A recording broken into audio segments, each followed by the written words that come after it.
So how are you guys? I am back again with a very fun and exciting new video, which is, what if Naruto took a different path instead of training with Jiraiya? Before video started, do like, share and subscribe to the channel and comment down your favorite part. Your one like and one subscribe motivate me to upload more fanfic like these for you all. So without any waste of time, now let's start the fanfic. Tsunade sighed as she looked at the Anbu sitting across from her.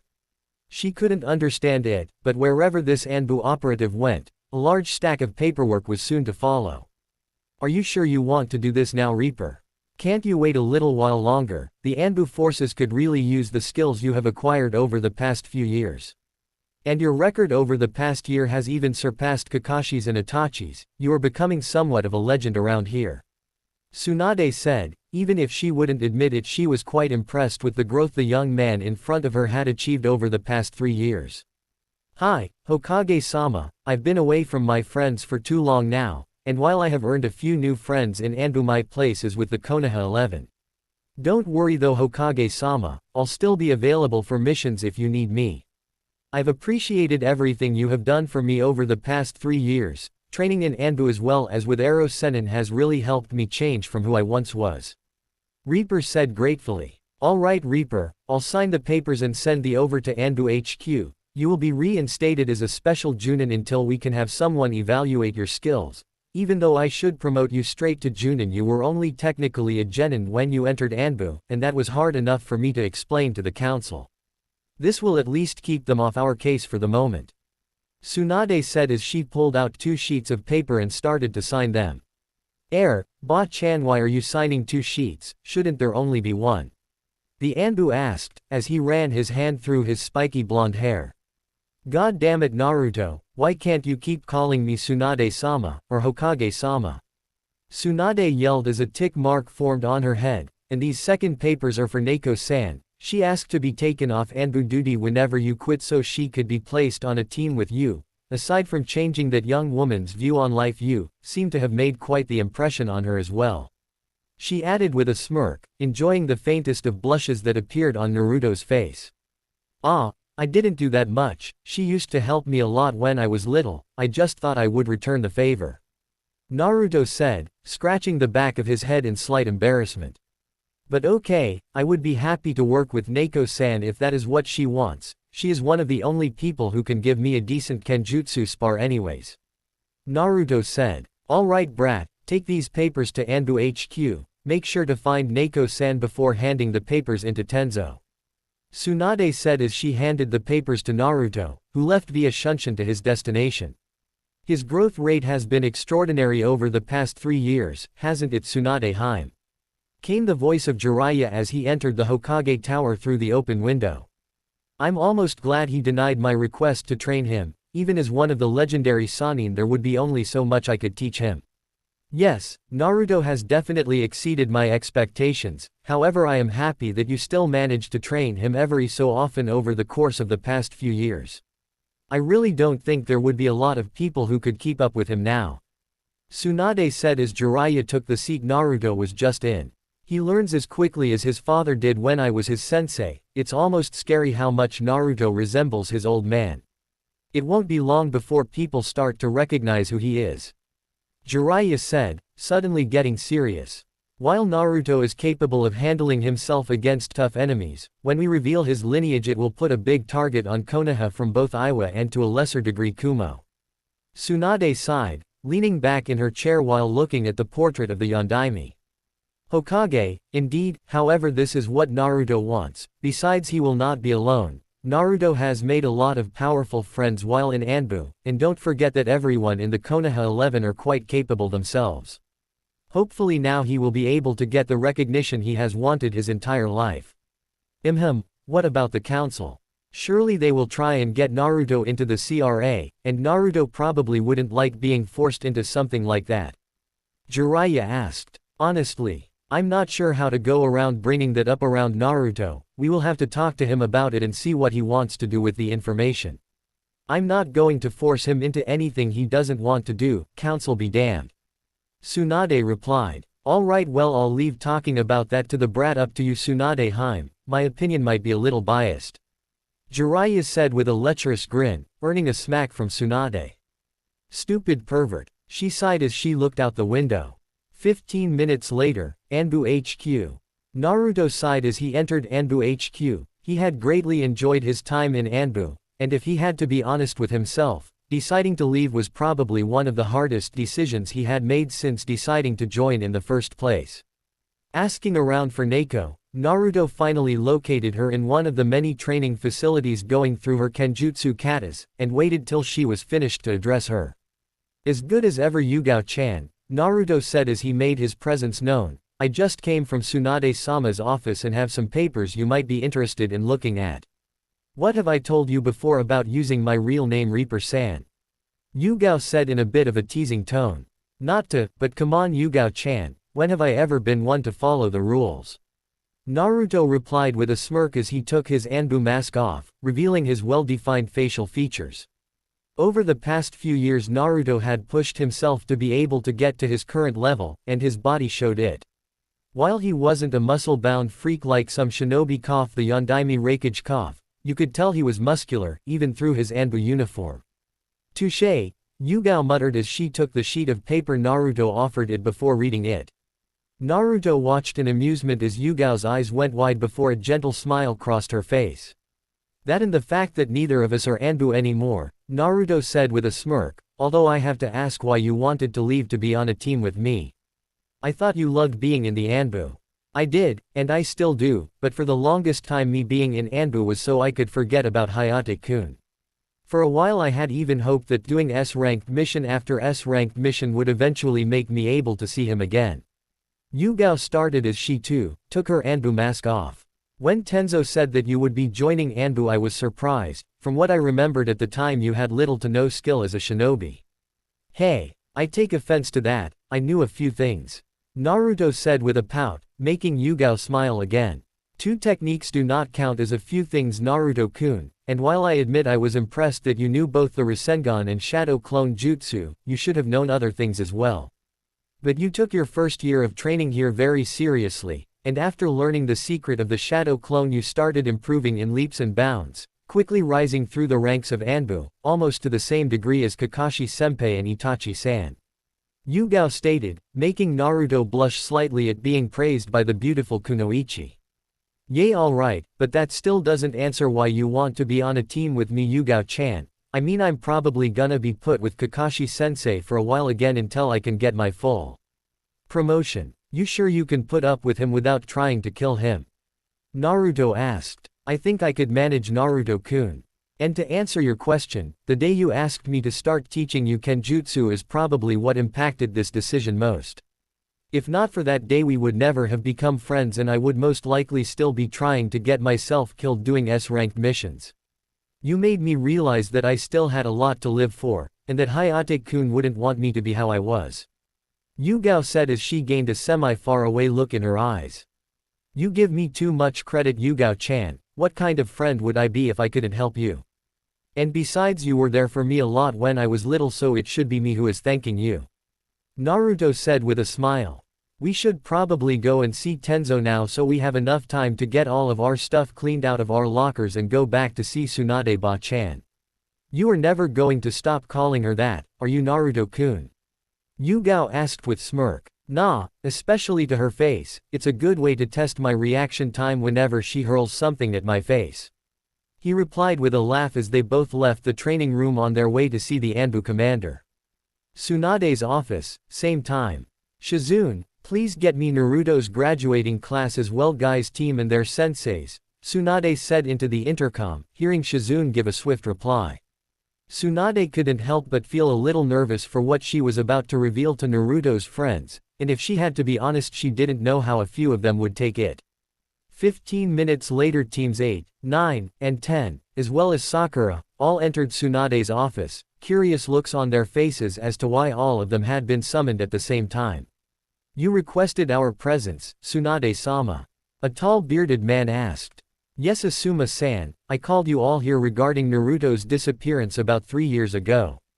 Tsunade said, immediately catching Kakashi's attention. Even though he knew where Naruto was, he was hoping that he would be able to go on missions with his student once again, as well as the rest of the Konoha 11. It's been 3 years already, Hokage-sama, time sure flies. Kakashi said in a bored tone, making the other Junin senseis look at him with surprise. Your student disappears for 3 years and that's all you can say when we finally get word on what happened to him? A woman with beautiful red eyes said in surprise. I can't help but agree with Kurenai-san, although something leads me to believe that you know where your student has been. Care to elaborate, Kakashi-san? Asuma asked, making everyone look at the silver-haired Junin. So what if I did? I was never at liberty to talk about what happened to Naruto-kun. And before any of you say anything, he swore me into secrecy, but I can assure you, Asuma-san, Kurenai-san, that my student is fine and has recently been carving his own path through our shinobi ranks. Kakashi said, before closing his book and pocketing it. Kakashi-san is right, on both accounts that Naruto is both okay, and has been making quite the name for himself in the past year. Tsunade said as she nodded her head in agreement. Tsunade-sensei, why would Naruto just disappear without telling any of us where he was going? That doesn't seem like something Naruto would do. A girl with short pink hair said. I have to agree with Sakura, Tsunade-sama, it seems highly unlikely that someone like Naruto would disappear without at least telling his friends he was alright, especially since his disappearance was right after the failed Sasuke retrieval mission. Kurenai said, looking back and forth between Kakashi and the busty Hokage. Both you and Sakura are right, Kurenai-san. The Naruto you knew would never do something like that. But the Naruto you once knew is no longer alive. Tsunade said with a small smile, shocking everyone present. No longer alive? You can't mean. Sakura started only to be cut off by Tsunade. No, Sakura, Naruto is not dead, but he is no longer who you once knew. The past 3 years has changed him drastically. He is no longer the blonde idiot who runs around using Kage Bunshin to solve all his issues. After the mission, Jiraiya came by to ask Naruto to become his apprentice. Tsunade said, you can't be serious. Jiraiya of the Sannin, one of the most powerful shinobi alive today, asked the class dead last to become his apprentice. A boy with a black jacket standing beside a large white dog said. You should be careful as to how you talk about Naruto now, Kiba-san. Like I said, he is no longer the boy you guys once knew, and he would take offense to what you just said. Tsunade said as she glared at the boy, making him shrink slightly. Well, that would make sense. With a teacher like Jiraiya, I'm sure Naruto has become a lot stronger since we last saw him. A boy wearing a big baggy green coat said. Indeed he would have, if he had accepted the pervert's proposal to train him. Tsunade said, and smirked as everyone present looked at her like she had grown a second head. Naruto refused to be trained by one of the Sannin.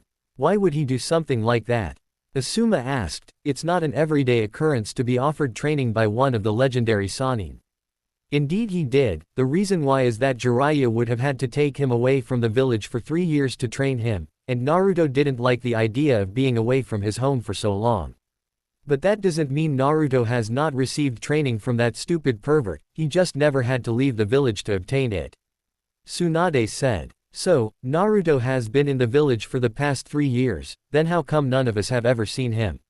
Sakura asked, looking between Kakashi and her current sensei, hoping at least one of them could give her an answer. The reason for that, Sakura, will be explained as soon as Naruto gets here, which should be fairly soon actually. Tsunade said. And she was right. A few minutes later someone knocked on her door and it opened to reveal 2 Anbu, one of which Kurenai recognized, but the other made her eyes widen and had to use all of her training to not be put on guard by this man in front of her. He was a tall man who radiated power and respect, but that's not what scared her, the man's attire is what put her on guard. The standard gray Anbu equipment had been dyed black, and wear and tear was evident on his armor, sword scratches, holes, and burn marks. Over top of the armor was a long, ragged black cloak that had a large hood which covered a lot of the Anbu's face, but not enough for Kurenai to not be able to recognize the mask. Reaper, Kurenai whispered, immediately earning both guys and Asuma's attention as they too were busy studying the Anbu in front of them. What's so special about that mask? Sakura asked Kurenai, as she tried hard to suppress her fear of the man who just entered the room. Each Anbu mask is special to those who wear them, but there are select few who get masks custom made. The Reaper mask is one of, if not the, rarest Anbu masks to be given out. Kakashi explained, a hint of pride evident in his voice. Of course he had known of Naruto's growth in Anbu over the past 3 years, but to be given the Reaper mask, that was something that not even he could have done, and he was regarded as one of the best Anbu in Konoha's history. Kakashi-senpai is right, the Neko-masked Anbu said. The Reaper mask is one of the highest honors you can get. In Anbu, not even Kakashi was eligible for the mask after his term in Anbu, and he was regarded as one of the best to have ever graced the Anbu ranks. Even our current commander still calls him senpai. Neko said in a teasing tone. Even though I wish he didn't, but may I ask why you are here, Neko-san? Kakashi asked. Everything will be explained shortly, senpai, but continuing on, the Reaper mask has a few conditions that need to be met before it can be given out. For starters, a perfect record for missions, including S-ranked. Aside from that, a certain number of both A and S-ranked missions must be completed. Lastly, and probably the hardest for us Anbu because we don't get put in bingo books often, is an S rank with a flea on-site rank given in every bingo book across the elemental nations, including the small ones. Neko finished, making the rookies go wide-eyed as they looked at the person who, judging by hire, couldn't have been much older than them.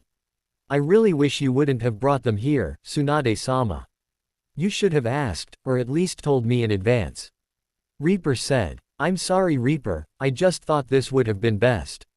The Hokage replied. Fine, but I want something in return for this. Reaper said, shocking the Genin and Junin at the bold declaration. If I may, Anbu-san, but you are in no position to demand anything from the Hokage. Asuma said, earning nods from a few in the room. You are in no position to tell me what I may or may not do, Asuma-san. My relation with Tsunade-sama is mine and mine alone, you would do well to remember that. Reaper said in a cold tone. You may have the Reaper mask, but you don't scare me. Asuma said as he reached for his trench knives, but froze as he felt a kunai held against his back as Reaper appeared behind him, shocking those present with his speed. You should, Reaper whispered in his ear, before disappearing and reappearing beside Neko, who shook her heads at his actions. That's enough, both of you. Tsunade yelled, before sitting back down and burying her face in her hands. As interesting at this as Hokage-sama, what does this have to do with Naruto? Kurenai asked. Nothing, like Tsunade-sama has probably already told you, the Naruto you all knew died a long time ago. Reaper said, gaining everyone's attention yet again. How would you know Anbu-san? A girl in a traditional style Chinese dress with her hair in dual buns said.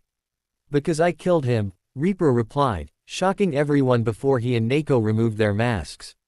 Naruto, Sakura stammered. How? Why? What do you mean why?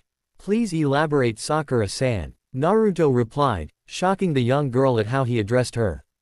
He had always addressed her as Sakura-chan before, and she would never admit it to anyone, but it hurt that he didn't call her that. Why didn't you tell any of us what you were doing?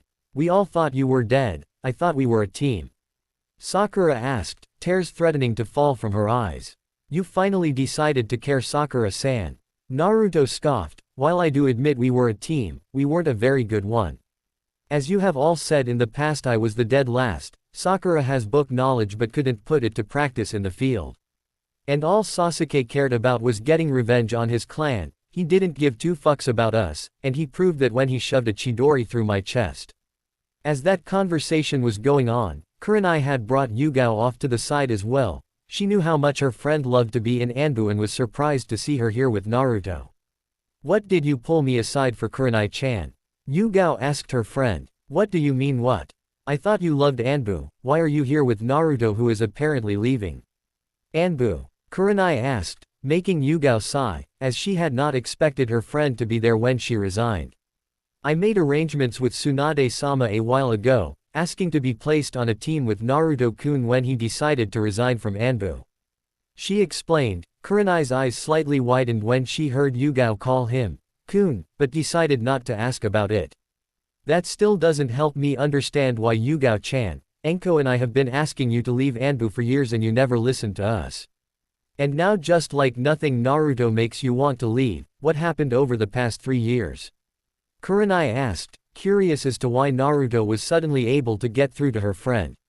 Mention of Naruto's name managed to snap a young indigo-haired girl out of the trance she had been in after learning Naruto was in fact the Reaper masked Anbu, and decided to listen in on the older women's conversation. I'm not entirely sure myself, Kurenai-chan, but Naruto-kun was able to change how I viewed life.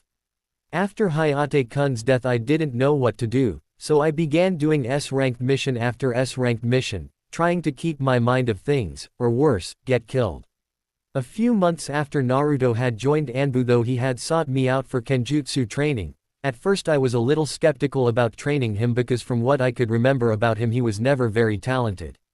At first I said no, but he kept pestering me until I finally caved in. He took the training in like a sponge and is now easily one of the best kenjutsu users in Konoha, only slightly behind myself. After a few missions together Naruto noticed that I was troubled by something, and being the caring person that he is confronted me on it. She explained, gaining a semi-far away look in her eyes that didn't go unnoticed by either Kurenai or Hinata, who by this time was a little jealous of the strange woman being able to get so close to Naruto too quickly. What happened then? I know how hard it is for you to talk about what happened with Hayate. Kurenai asked, while at the same time silently thanking Naruto for being the one who changed her friend. Naruto has a calming aura around him that makes it feel like you can pretty much trust him with anything. In the end I caved and told him about what happened. That night was the first time since Hayate's death that I broke down and cried, but he was there for me the entire time to comfort me. Yugao said with a smile as she looked at Naruto being surrounded by his friends. I'm happy for you, Yugao-chan. It sounds as if you were finally able to move on from Hayate. It sounds like you and Naruto are really close. Kurenai said, and smirked slightly as she saw a slight blush cross the kenjutsu specialist's face. It's nothing like that, Kurenai-chan, we are just friends. Although just between us girls, you should see him under that Anbu armor. Yugao replied, blushing at the memories of walking in on Naruto without his gear on, much to Kurenai's amusement. Back with Naruto he was doing his best to answer all the questions being asked by his old friends, as well as avoiding Ino who was getting just a little too close for his comfort. Looking around he noticed Yugao and Kurenai talking, which brought a smile to his face, remembering all the stories he had been told from Yugao. As much as I'm enjoying this attention guys, we need to finish up here, we can all catch up later on or whenever I have my skills assessment. Naruto said, hoping to finish this as quickly as possible. Skills assessment. What's that? Ino asked. Naruto is going to be given an assessment on his skills to be able to properly gauge his rank. Even though he has become an S-ranked shinobi in the bingo books, the council wants a demonstration of his skills. The only person in this room who has actually seen Naruto fight seriously would be Yugao-san, the other Anbu who is with Naruto. Naruto's current rank will be Special Junin until I can arrange someone to give Naruto an assessment. Tsunade explained, but sighed as she saw a grin spread across Asuma's face, as well as Kiba's. Hokage-sama, would you mind if I gave Naruto the rest? Asuma asked, making Kakashi, Yugao, and Tsunade narrow their eyes at the bearded Junin. Naruto's show earlier must have really pissed him off.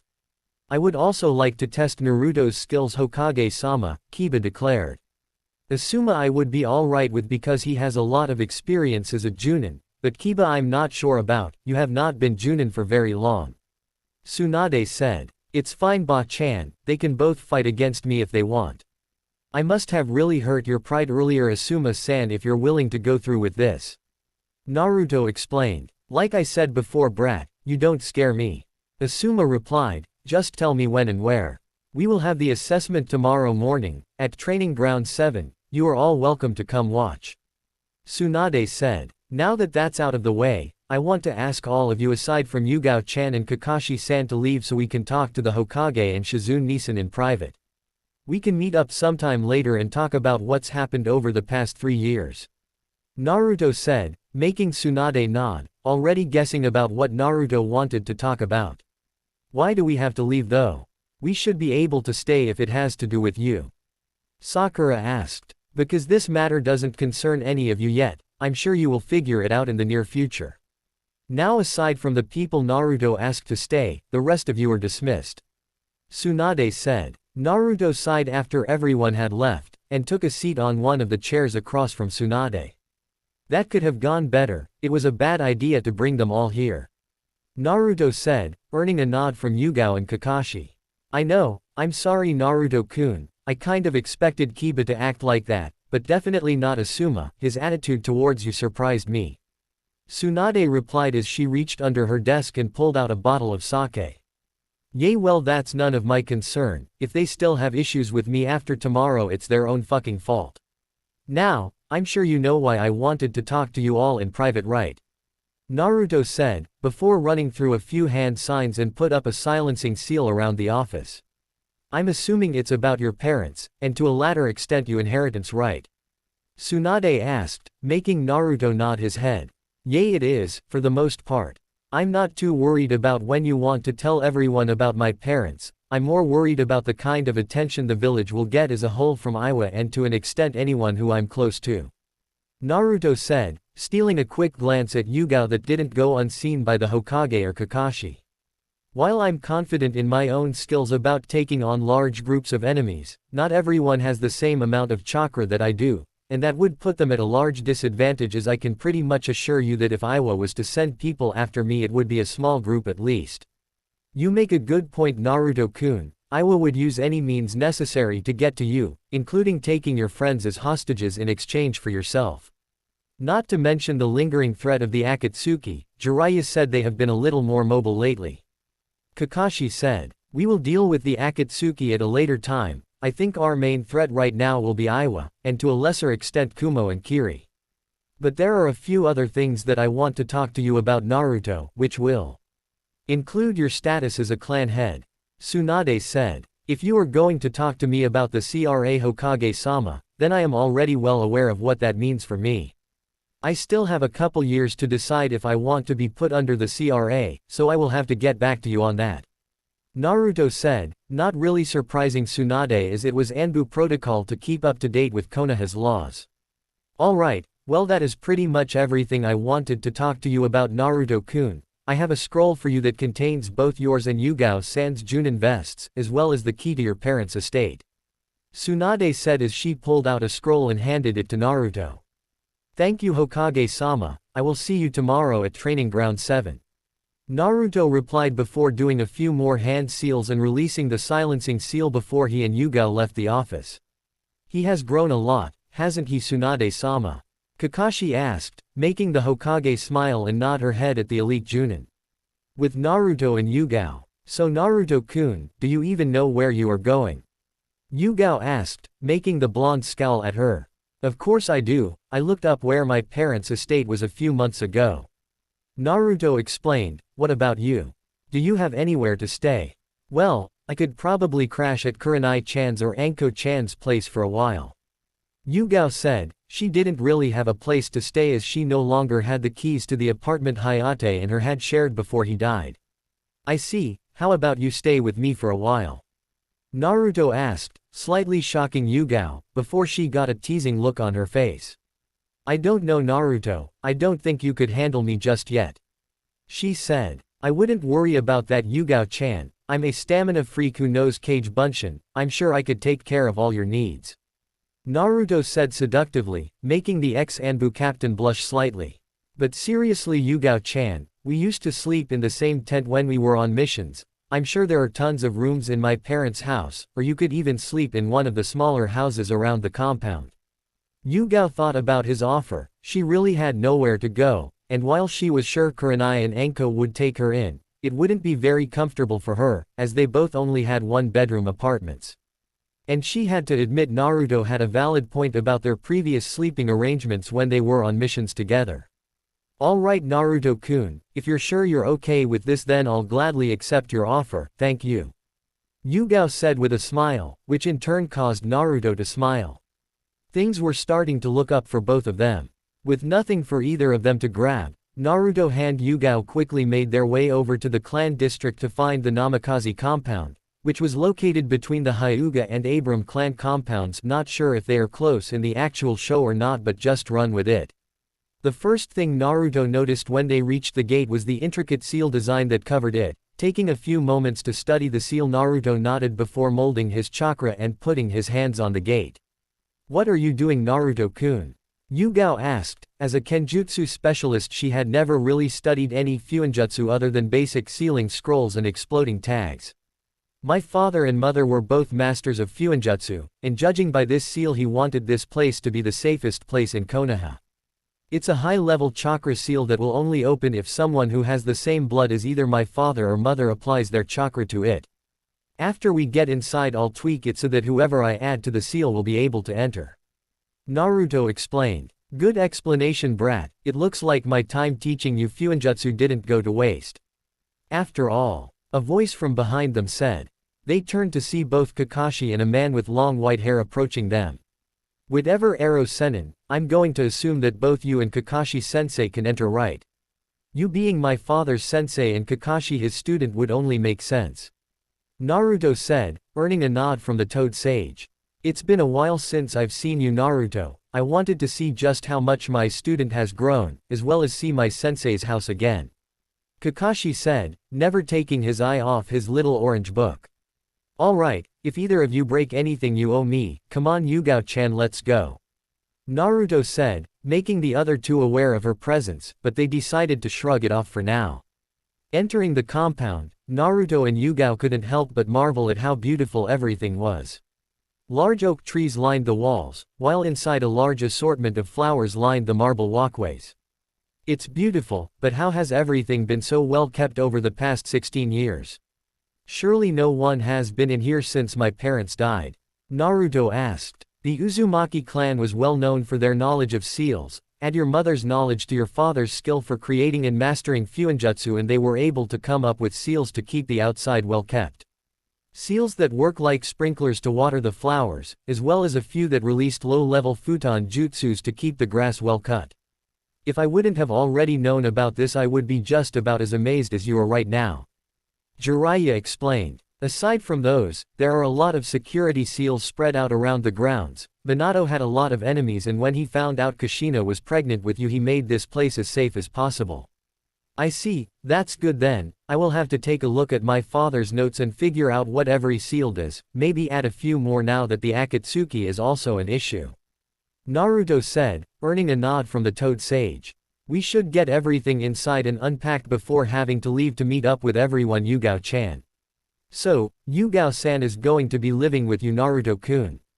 Are you guys like? Kakashi said, leaving the question in the air as he made little movements with his hands, reminding the blonde of what Konohamaru did to Sakura before the Chunin exams. No, Kakashi-sensei, we aren't. Yugao-chan is just staying with me because she has nowhere else to go. Naruto said with a sigh before entering the house, followed shortly by a semi-blushing Yugao. Right, Kakashi said as he followed them in. Well, at least the outside was well kept. Naruto said as he looked around his new house. He was hoping his father had a similar setup inside as he did outside, but judging by the amount of dust and cobwebs it had been too much to ask for. Naruto made 10 shadow clones and sent 2 of them upstairs with his and Yugao's bags, while telling the rest of them to start cleaning as he, Yugao, Kakashi, and Jiraiya started to explore the house. Even with all the dust, Naruto had to admit it was a beautiful house, but having lived in a shitty apartment since he was little, just about anything else would feel nice. The main floor was home to the living room, dining room and kitchen, while the upstairs was mainly bedrooms and bathrooms. Downstairs was home to what Naruto was interested in the most, the library, which held all of his father's notes on sealing as well as the Hiraishin Jutsu. Looking around, Naruto found a variety of different sealing methods, as well as some of the Uzumaki clan scrolls for jutsus and kenjutsu katas. This place is as impressive as I remember it. Some of these scrolls contain long-lost sealing methods and jutsus, as well as the Uzumaki kenjutsu style, which was considered one of the most formidable forms of kenjutsu. Jiraiya stated as he and Kakashi looked through some of the scrolls. I'll be sure to take a look at them later. If you want, Yugao-chan, you can look through the kenjutsu scrolls later as well. For now I want to finish exploring the grounds. Naruto said as he started making his way back upstairs. Hey Naruto-kun, where did your clones put my stuff? I want to change out of my Anbu uniform for now. Yugao asked as they made their way back to the main entrance of the house. They put your bags upstairs, last door on the left, Yugao-chan. Naruto replied, making the kenjutsu specialist nod and disappear upstairs. You two seem pretty close, brat. You sure there is nothing else going on here? Jiraiya asked with a lecherous grin. Shut it, you pervert, like I said earlier, we're just friends. Naruto replied as he glared at the old pervert, who just shrugged it off and walked outside. Whatever, brat, I'm going to go do some research. I'll see you guys in the morning for your skills assessment. Jiraiya said as he shunshined out of the compound. I think I'm going to take off as well, Naruto. I've already seen the rest of the grounds before, but I will catch up with you guys later when you meet everyone else, alright? Kakashi said, earning a nod from the blonde as he decided to use the gate to get out. A few minutes later, Yugao came out of the house dressed as a normal Junin, and Naruto would be lying if he said he didn't find the kunoichi to be very attractive. Where did Jiraiya-sama and Kakashi-senpai go, Naruto-kun? Yugao asked as she walked up to Naruto, who was currently trying his best not to stare at her. The pervert said he was going to go do some research, which means peeking on the women's bathhouse, and Kakashi left to do Kakashi things, I guess, probably trying to come up with a few more lame-ass excuses as to why he is late all the time. Naruto replied, earning a light giggle from Yugao. Alright, well, let's finish looking around, and then we can go get something to eat before meeting up with everyone. Naruto said as they started walking around the compound a little more. Back behind the house they found the training grounds, and a few ponds and steams to practice Suiten jutsus. It's gorgeous back here, Yugao said as she took everything in. Yay, it's definitely something else. My old man sure knew how to make the most of the space given to him. Naruto replied, I'm going to go change, and then we can go grab something to eat before meeting up with everyone else, alright? A few minutes later, Naruto appeared wearing standard Anbu pants and combat boots, with kunai holsters on each leg, and a black tank top over a mesh armor shirt. Yugao couldn't deny that Naruto was attractive. He had grown a lot over the past few years, and now easily stood as tall as Kakashi. Having lost all of his baby fat over 3 years of rigorous training, he had a very defined figure, and you were able to easily see his muscles underneath his mesh armor. He had let his hair grow out, and now had the same jaw-length bangs that framed his face, just like his father. Yugao was sure that Naruto would start having issues with fangirls, especially after his status as the Namikaze clan leader was announced. The thought of Naruto having fangirls made Yugao feel weird inside. She couldn't exactly pinpoint what the feeling was just yet, but she would have to talk to someone about it eventually. Ready to go, Yugao-chan? Naruto asked as he made his way over to her. I'm ready, Naruto-kun. Where did you want to go? She asked as they started walking towards the gate. How about that sushi bar you always talked about on missions? Naruto asked as they stepped out, but came face to face with someone he didn't want to deal with just yet. Hinata Hyuga. Over the past 3 years he had matured greatly, and now understood why the girl was always blushing around him, and while he would admit that she was very beautiful now, he couldn't return the feelings that she had for him. Naruto-kun, why are you coming out of the Yondaime's sea compound? Hinata asked, making Naruto curse under his breath. They should have just left by Shunshin. I'm sorry, Hinata, but I'm not allowed to talk about it. It's the reason why Tsunade-sama asked you all to leave earlier. You will all figure it out eventually, but for now you don't need to know, sorry. Naruto replied before he and Yugao quickly left via Shunshin, leaving Hinata alone in the street, thinking that maybe her father would know why. With Naruto and Yugao. That was close, Naruto-kun, good save. Yugao said with a smirk as they appeared near the center of Konoha. It was my own mistake, we should have just left by Shunshin, and I can only assume that Hinata is going to ask around as to why we would be there now. Naruto sighed out. She was bound to find out eventually. From what I remember, your father and Hiyashi seemed to be fairly close friends. Yugao said as they made their way towards the sushi bar, earning a surprised look from Naruto. That's surprising. From what I remember about the Hyuga clan head was that he had a bigger stick shoved up his ass than Neji did before I beat it out of him. Naruto replied. Well, Hiyashi-sama wasn't always like that. He first started changing after your father and mother died. Then he completely fell apart after the death of his wife during her birth of their second child. Yugao explained, I can almost guarantee that the Hyuga will be a powerful ally for you once you inaugurate it as the Namikaze clan head. I see, it would be good to get to know him then, especially if I was to ever become Hokage. Naruto replied, "Can I ask you a question, Yugao-chan?" "Of course, Naruto-kun. With my mother being a part of the Uzumaki clan, and my father being from the Namikaze, I can't decide what name I want to take. While I would like to have my father's last name, I feel it would be unfair to my mother, and vice versa." Naruto said. Yugao could see where Naruto was coming from. With him being the last of two famous clans, he didn't want to be the reason that either one of them died out. Maybe try talking to Tsunade-sama about taking both last names. It's rare, but in your case it might be allowed, then it would be a joint Uzumaki Namikaze clan. Yugao suggested, earning a nod and smile from Naruto. "Thanks, Yugao-chan, I think I'll do that," Naruto replied. After a quick meal at the sushi restaurant, Naruto and Yugao went to join the rest of Naruto's friends at one of the shinobi bars located around Konoha and spent the rest of the night telling stories about some of their missions as well as how they met. Next morning, Yugao woke early the next morning to the sound of clashing steel. Knowing it was probably just Naruto training, she decided to get up and gauge where his kenjutsu skill stood in comparison to her own. Yugao would admit that in both taijutsu and ninjutsu, Naruto was easily more powerful than her, but when it came to kenjutsu she was still slightly better than him, although she knew that with a little more time, Naruto would surpass even her. Getting dressed in her regular Junin gear, Yugao made her way downstairs and into the backyard, where sure enough Naruto was in a large-scale battle with his clones. Even with her trained eyes she could hardly keep up with Naruto's speed, so a lot of what she saw was just a blur, followed by a puff of smoke, followed by another blur as Naruto massacred his clones left and right. With only 4 clones remaining, Naruto decided to stop his relentless assault and set up with his ninjutsu in a defensive position. A few moments passed before 2 of the clones charged Naruto, one aiming to sweep Naruto's legs out from underneath him while the other came from above attempting to slam him into the ground.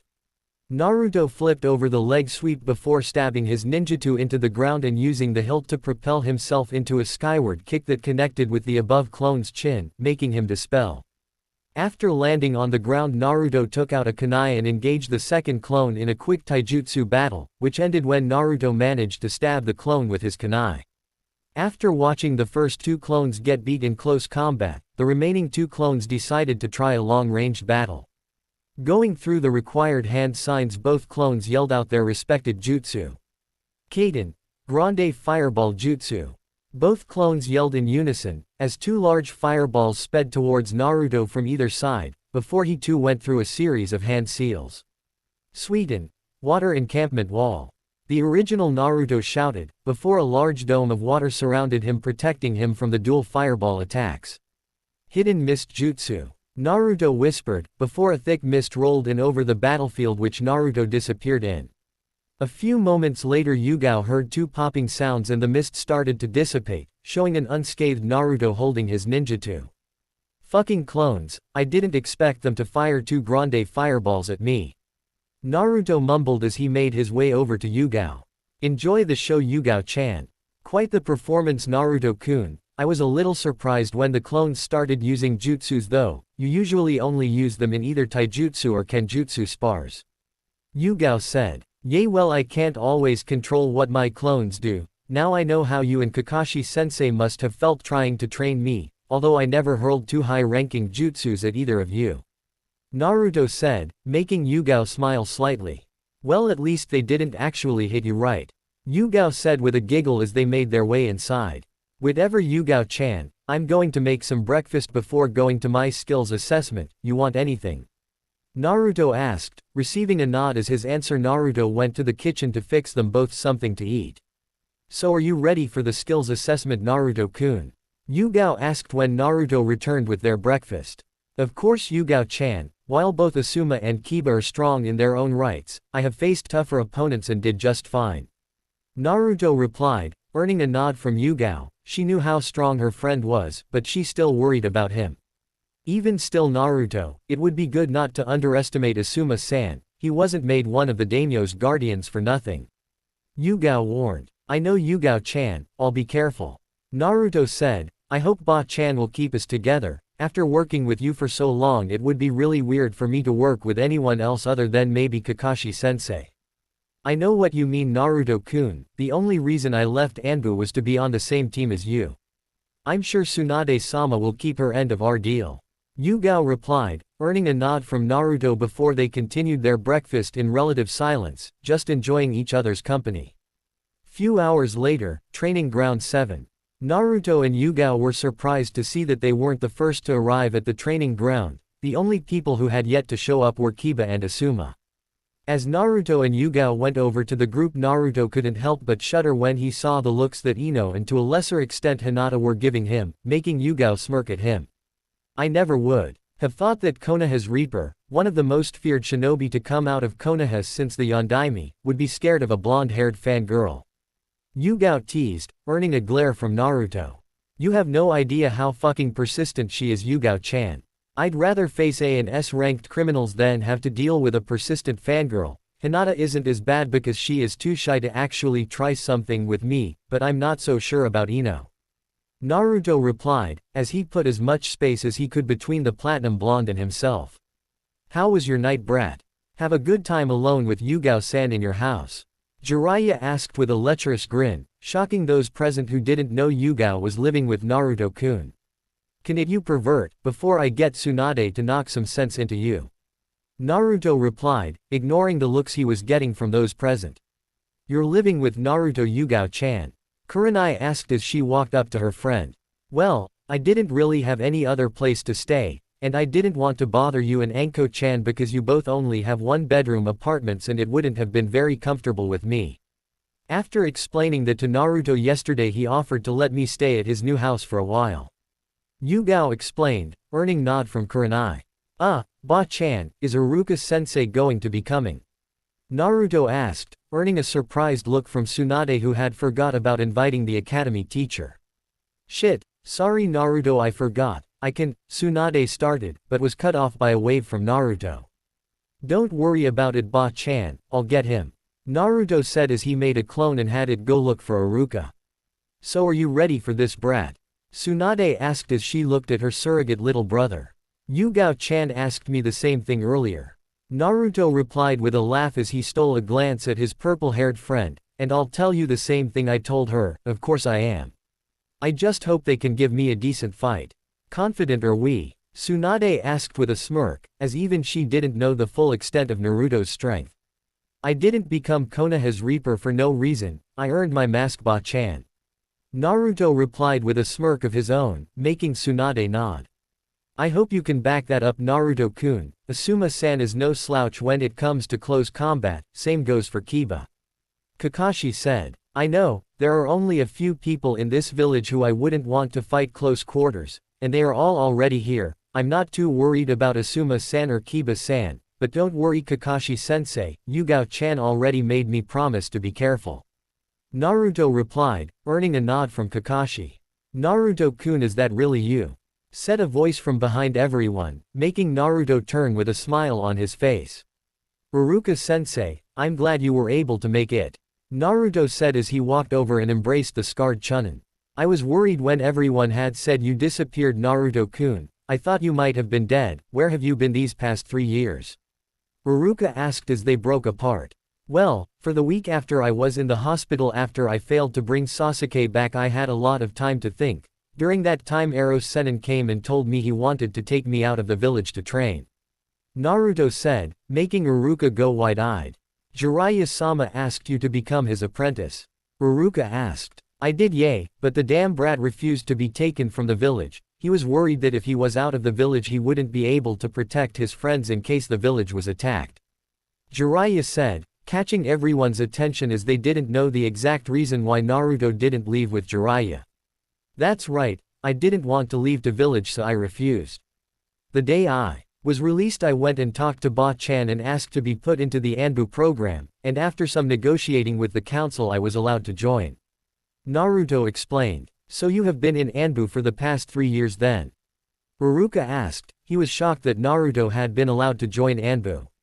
As much as he hated to admit it because of how he considered Naruto to be a little brother to him, but the Naruto he remembered wouldn't have had the skills to be placed into Anbu. I have, and while I'm still alive I have to tell you that the Naruto you once knew no longer exists. I'm no longer the class dead last who throws Kage Bunshin around just because I have the chakra capacities to do so. Naruto said, shocking Iruka again as he wondered just how much Naruto had changed over the past 3 years. I know that it's usually forbidden knowledge, but now that you are no longer Anbu, I don't think it matters. What mask did you have? Iruka asked. He knew the story behind Anbu about their masks being special to those who wore them. Naruto smirked before a small seal appeared on his forehead and a poof of smoke went up, blocking Naruto's face from view. No way, Iruka whispered after the smoke had cleared, and there stood Naruto, the Reaper mask covering his face. Pretty badass, huh? Naruto asked with a smirk as the mask disappeared as well as the small seal on his forehead. I'd say, I never thought I'd have taught Konoha's most feared Anbu operative since Itachi Uchiha. Iruka said with a proud smile. Naruto was about to reply when he suddenly felt 2 chakra signatures suddenly approaching. They are finally here, Naruto said to Tsunade, who nodded in response. Iruka was about to ask what was going on when Asuma and Kiba appeared in the middle of the training ground. I was beginning to think neither of you were actually going to show up, Naruto said in a bored tone, earning a growl from Kiba as Asuma's eyes narrowed. Like I'd ever run from you, doesn't matter what you have been doing over the past 3 years, you are still the class dead last in my books. Kiba said, as a large white dog barked in agreement. Whatever Kiba, whatever issue you have with me is none of my fucking business, but be warned, I'm not the same kid who took abuse from you all those years ago. Naruto said as he narrowed his eyes and stood across from the 2 Junin. Alright, this is going to be a fight between the 2 Junin Asuma Sarutobi, Kiba Inzuka, and Special Junin Naruto Uzumaki. It will be a 2-on-1 fight so we can gauge Special Junin Naruto Uzumaki's skills in combat. Tsunade said as everyone quieted down and started paying attention to the training field. Do you think Naruto-kun will be okay, Sakura? Ino asked as she looked over at her longtime friend and former rival. I'm not sure, Ino. Sure, the fact that Naruto has been in Anbu for the past 3 years and impressive, but he is fighting against 2 of Konoha's best close quarters Junin. Sakura replied, not taking her eyes off her former teammate. What do you think, Neji-kun? Will Naruto be okay or was he all talk? Tenten asked her teammate. While I find it hard to believe Naruto would be able to fight both Kiba and Asuma-san at the same time, he wasn't called Konoha's most unpredictable ninja for no reason. I think Naruto will surprise all of us. Neji replied. Are all fighters ready? Start. Tsunade yelled, and instantly Naruto started going through a set of hand seals that both Kakashi and Sakura recognized. No way, Sakura said, just before Naruto finished his jutsu. Hidden mist jutsu. Naruto shouted, as just like this morning a dense mist started to envelope the training ground. Kiba, stay close to me, I'm going to try and make the mist go away. Asuma said, before going through his own hand signs. Futon. Great wind breakthrough. Asuma yelled, but was shocked when his attack didn't blow the mist away. Nice try, Asuma-san. As a fellow futon user I can tell you it will take a wind attack a lot stronger than that to make my mist go away. Came Naruto's voice from inside the mist. Where are you, Naruto? Come out and fight like a man. Kiba shouted, before freezing up when he felt a kunai against his back. Behind you, Naruto whispered, before Kiba turned around and swung his fist, hoping to hit Naruto. Instead he hit something big and fairly soft, before hearing a pained yelp from his partner. Akamaru. Fuck Naruto, I'll make you pay for that. He shouted. On the sidelines, the only ones who could see what was going on inside the mist were Neji and Hinata, but due to how much of Naruto's chakra was circulating in the mist even they found it hard to see. Can any of you see what is happening? Sakura asked. It looks like Naruto used his speed inside the mist to get behind Kiba before saying something and disappearing again. Kiba turned and tried to hit Naruto but took Akamaru out instead. Neji explained. Pretty sneaky tactic. Without Akamaru, Kiba won't be able to use his Fang over Fang technique to its full capability unless Akamaru is able to get back up by the end of the fight. But Naruto will need more than that to win this fight. Kurenai said, glancing over at Yugao, who didn't look concerned at all. Don't worry, Kurenai-chan, Naruto is just getting warmed up. I don't think he will even need to bring out his big guns to finish this fight. Yugao said as she examined the mist, before noticing it was starting to clear. Back in the fight. As the mist cleared, Asuma noticed that he and Kiba had been separated, and now stood on either side of Naruto. Kiba, go at him together, let's end this quick. Asuma yelled as he took his trench knives out and rushed Naruto, matching Kiba who rushed in with kunai. Hoping the coordinated attack would push the fight in their advantage, Asuma and Kiba upped the pressure against the blonde, throwing a whirlwind of strikes and combos towards Naruto, who seemed unfazed by their coordinated attack and simply dodged all their strikes. "Why aren't you fighting back, Naruto?" Too scared. Kiba taunted, but something about the way Naruto was smirking at him made the Inuzuka shudder slightly. "One word for you," Naruto started, making Asuma's eyes widen at the sudden influx in chakra coming from the blonde and Kawaramide with a log on the opposite side of the training field. Boom! Naruto ended with a smirk before enveloping Kiba in a large explosion, sending the boy flying across the training field and into a tree, where he slumped over unconscious. "I'd suggest getting him to the hospital," Naruto said as he looked over at the shocked spectators. On the sidelines, "Kiba-kun," Kurenai yelled as she rushed over to her old student. Although impressed with how Naruto was handling himself so far, she felt as though he could have gone a little easier on her student. "Holy shit," Ino shouted, "what the hell was that?" Naruto Kawaramide with an exploding clone shortly before the mist cleared. He placed himself between both Kiba and Asuma in hopes that they would engage him together. It was a trap and Naruto led them into it perfectly. Yugao explained, having seen Naruto use this tactic before on missions. "How do you know that's what he did? Are you sure it wasn't just luck?" Ino asked, but then shrunk at the glare Yugao gave her. "The reason I know this is because I've seen Naruto use those two jutsu in combination before, the only difference this time is the amount of chakra he used. Normally when Naruto traps his foes like this, all that's left is bits and pieces."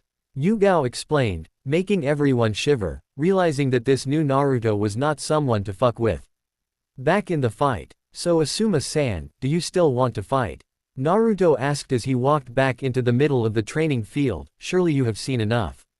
"Don't get cocky, brat." Kiba got tricked because he was impatient and couldn't notice the spike in chakra your clone gave off just before exploding. "I won't fall for the same trick twice," Asuma said as he started pumping more futon chakra into his trench knives, making them sharper and longer. "Very well then, Asuma. Make sure you don't get caught again. Next time I won't hold back," Naruto said, before doing a few hand signs. "Kaden, Fire Dragon Jutsu," Naruto shouted, before shooting a large dragon made of fire towards Asuma, who quickly got out of the way. Despite his current situation, Asuma was impressed that the blonde knew not only futon, but Kaden as well. "You're good, brat, I'll give you that, but you're still too young to be able to beat me," Asuma said. "Kaden, ash burning pile," he shouted as a large cloud of gunpowder and ash made its way over to Naruto, before starting another set of hand signs. "Kaden, Grande Fireball Jutsu," he shouted as a large fireball shot towards the cloud of ash, making it ignite, causing a large explosion to envelope the area Naruto was in. Sidelines. "Naruto-kun," Sakura yelled as she was about to jump in and save her last remaining teammate, before a hand on her shoulder stopped her. Looking back, she saw the hand belonged to Yugao.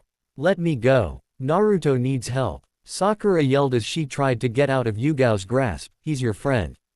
"Don't you even care?" "I do, and it's because I'm his friend that I am confident that Naruto will be okay. Like we have said before, do not underestimate Naruto-kun," Yugao said as she looked at the spot that Naruto had been. "That was one of Asuma-sensei's strongest attacks. Are you sure Naruto-kun will be okay?" Ino asked, but didn't get an answer as everyone was busy watching the spot Naruto had been. "Fight. You should call the fight, Tsunade-sama. I don't think he will be getting up after that," Asuma said. "That was a good attack, Asuma-san, but it will take more than that to bring me down," Naruto said, earning Asuma's attention.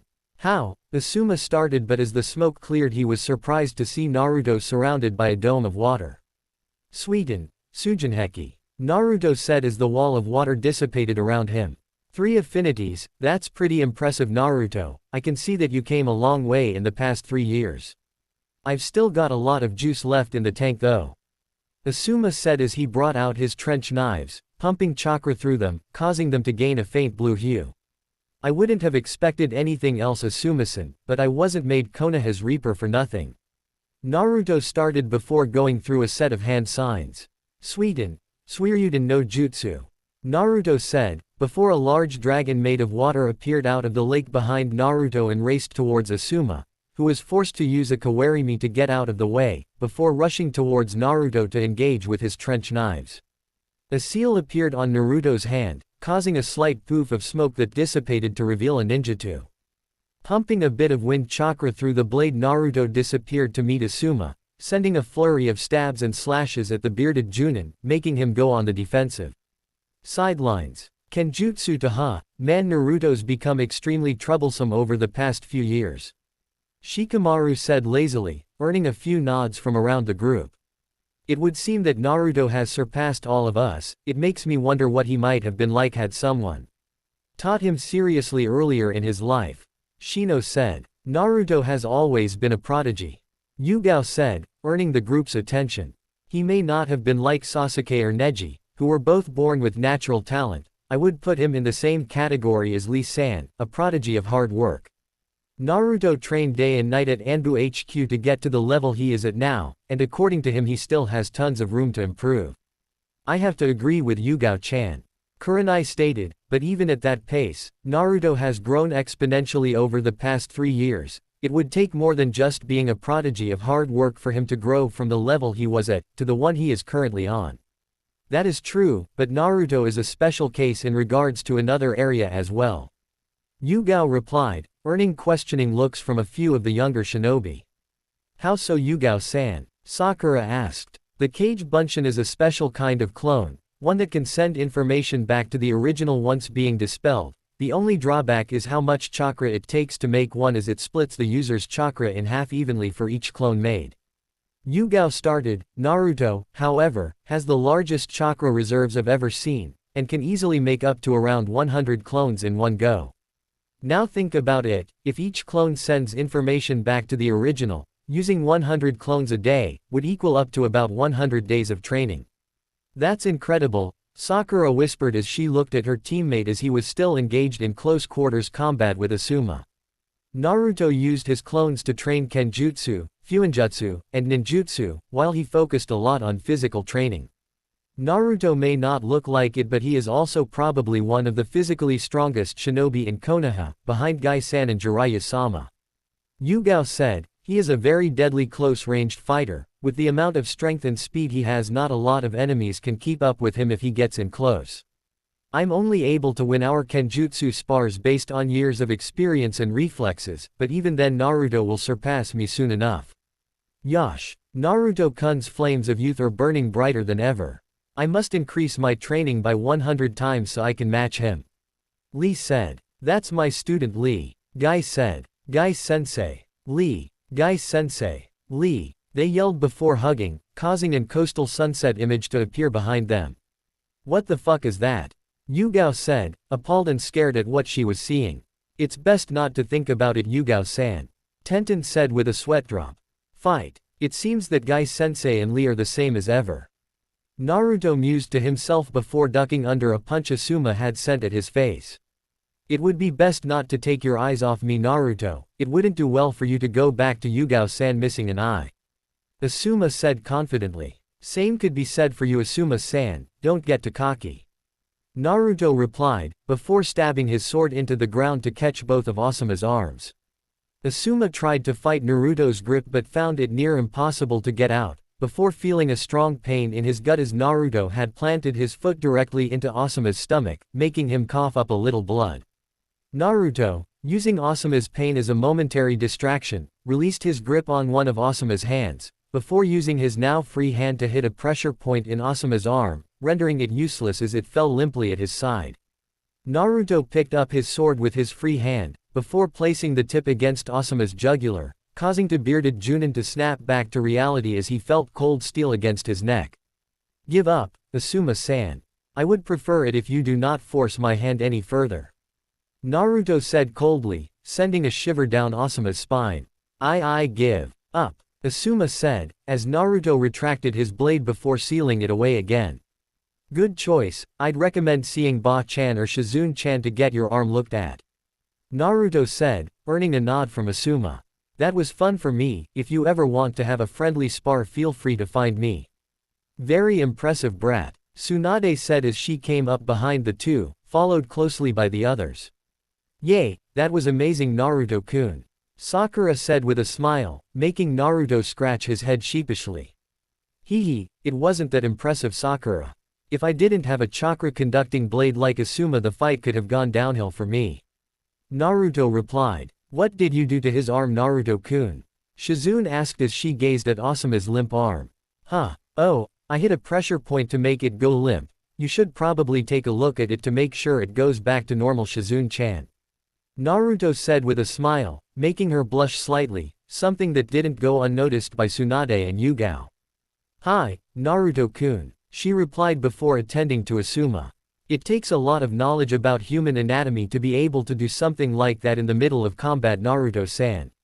Shino said, earning a nod from Sakura. Yay, well, I can't do medical jutsu because of how my chakra is, but I thought it might have helped to learn about human anatomy. Being able to disable an opponent in the middle of combat is a good skill to have if you need to extract information. Naruto said, causing a few of them to shiver at the implication he just gave. Anyways, brat, I think that it's safe to say you have earned this. Tsunade said as she handed Naruto a green Junin vest. Elite Junin Uzumaki Naruto. Make me and your parents proud, brat. Gah, what the fuck happened to me? Kiba asked as he slowly regained consciousness. Looking around, he noticed white walls and ceilings, and could hear low beeping off to his right. I must be in the hospital, that means Naruto won, huh? He didn't survive Anbu for 3 years for no reason, I guess. Ah, you're awake, Kiba-san, that's good. After your fight with Naruto-kun, we thought it would take a lot longer for you to wake up. Shizune said as she entered the room, followed by the rest of Team Kurenai. Kakashi, Sakura and Naruto are Team Kakashi, so why not, right? How are you feeling, Kiba-kun? Kurenai asked. I feel like shit, Kurenai-sensei, what the hell happened? Kiba asked. The last thing I remember is fighting Naruto, then it just went black and I woke up here. After making you accidentally take Akamaru out, Naruto positioned himself between you and Asuma before releasing his hidden mist jutsu. When Asuma saw this, he suggested that you and him both attack Naruto at the same time. What you two didn't know was that Naruto used a Kawarimi to switch himself with an exploding clone and lured you both into a trap. Asuma noticed this when the chakra inside the clone suddenly spiked and managed to substitute himself with a log. You, however, were not so lucky and Naruto caught you in the blast, blowing you across the training field.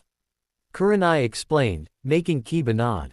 I can't believe he got so strong, he never had any talent back in the academy. Kiba said, suddenly starting to feel a little bad about the way he acted to his old friend. I fucked up pretty bad, huh? No one expected Naruto to be so strong, I'm sure he would forgive you if you talked to him. Kurenai said, trying to cheer her old student up. Who won the whole fight? Did Naruto beat Asuma as well?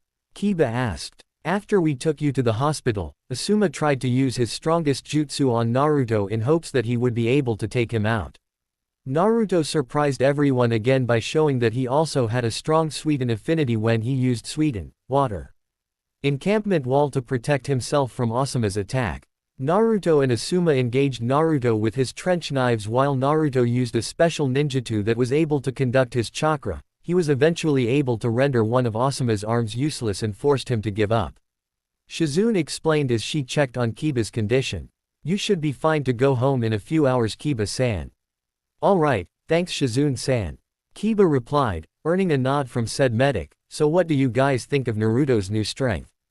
Naruto-san trained hard in the Anbu for the past 3 years to be strong enough to protect the village. I find it logical to believe that Naruto-san has yet to show his true capabilities. Shino stated. Why yay, and an few days ago I saw him coming out of the Yondaimi's old compound. When I asked my father about it, he wouldn't tell me anything about it. Hinata added, making Kurenai's eyes widen slightly. She had noticed Naruto's uncanny appearance to the Yondaime Hokage and had wondered before if they were somehow related, but decided to put that information away for later. That's an interesting discovery, Hinata-chan. Hopefully Hokage-sama will be able to shed some light on everything eventually. Kurenai stated. And I have to agree with you as well, Shino-kun. After Asuma passed out from chakra exhaustion, Yugao explained to us that Naruto was just playing with you and Asuma the entire time. While Asuma is classified as an elite Junin, Naruto explained that Asuma didn't take him seriously and wasted most of his chakra early trying to overpower him. Naruto has very large chakra reserves and by the end of the fight he wasn't even tired. I see, I guess the rest of us will just have to work harder to catch up to him now. Kiba said, earning nods from his teammates and a smile from his sensei. With Naruto and the rest of the Konoha 11. After Naruto's fight with Asuma and Kiba, everyone other than Kurenai's team had decided to stick together and relax for the rest of the day and had invited Naruto and Yugao to accompany them. It took a little persuasion from Yugao but eventually Naruto caved and decided to spend the rest of the day with his friends who had decided to relax at one of the lakes close to Konoha. So, it looks like Anbu has really paid off for you Naruto-kun, you really surprised us all earlier today. Sakura said as she sat down beside her old teammate. Yay it did, but there are still things I could improve at, other jutsus that I intend to master, things I want to create. Naruto replied as he looked out over the lake. How much have you changed Naruto-kun? Just when I thought I might have been catching up to you this happens, Sakura thought as she pictured Naruto and Sasuke walking far in front of her, and she couldn't help but frown. What's wrong Sakura? Naruto asked as he noticed his teammate's sudden mood change. When Tsunade had called us all together yesterday and explained that you were okay and had just been away training over the past 3 years, I couldn't help but feel that we could finally work together again as equals. As much as I hate to admit it, you and Sasuke were always ahead of me when we were a part of Team 7. I thought that maybe after 3 years I had finally caught up to you, but what you showed us all earlier today makes me realize that you and Sasuke are still far ahead of me. She explained sadly. I see, in truth Sakura, I meant what I said the other day about us not being a very good team in the past. Naruto started, making Sakura lower her head even more. However, that doesn't mean that we can't make things better. You have been receiving training from one of the legendary Sannin over the past 3 years, as much as I enjoy annoying Tsunade, the amount of skill she holds is not something to be overlooked. During my first couple years at Anbu I was assigned as one of Tsunade's guards. During those days I was able to witness what some of the training she was putting you through. Although you know the secret to Tsunade's super strength, most of the training she gave you was that of a medic nin. And even though I was trained to work in the shadows as an Anbu, my chakra reserves allow me to be a powerhouse. We are probably going to be put on the same team again with both Kakashi-sensei and Yugao-chan. I'd rather have a skilled medic than another ninjutsu or kenjutsu specialist. Thanks Naruto-kun, I appreciate that. Sakura replied with a smile. We have both changed a lot over the past 3 years it seems, but don't think I'm going to stop trying to catch up to you. I wouldn't dream of it Sakura. If you ever want a sparring partner I'd be happy to help, and if you ever become interested in learning kenjutsu I'm sure I could ask Yugao-chan to help you out. Naruto replied, earning a thankful nod from Sakura. Speaking of Yugao-san, how did the two of you meet? Sakura asked, earning the attention of a few of the others. Yay, you guys never really explained how the two of you had met the other night. Tenten asked as she, Ino, Neji, Shikamaru, Choji, and Lee all came over to where Naruto and Sakura were. You guys are really interested in that huh? Naruto said, receiving nods from his friends he sighed before continuing, Yugao-chan and I have actually known each other since before we started the academy.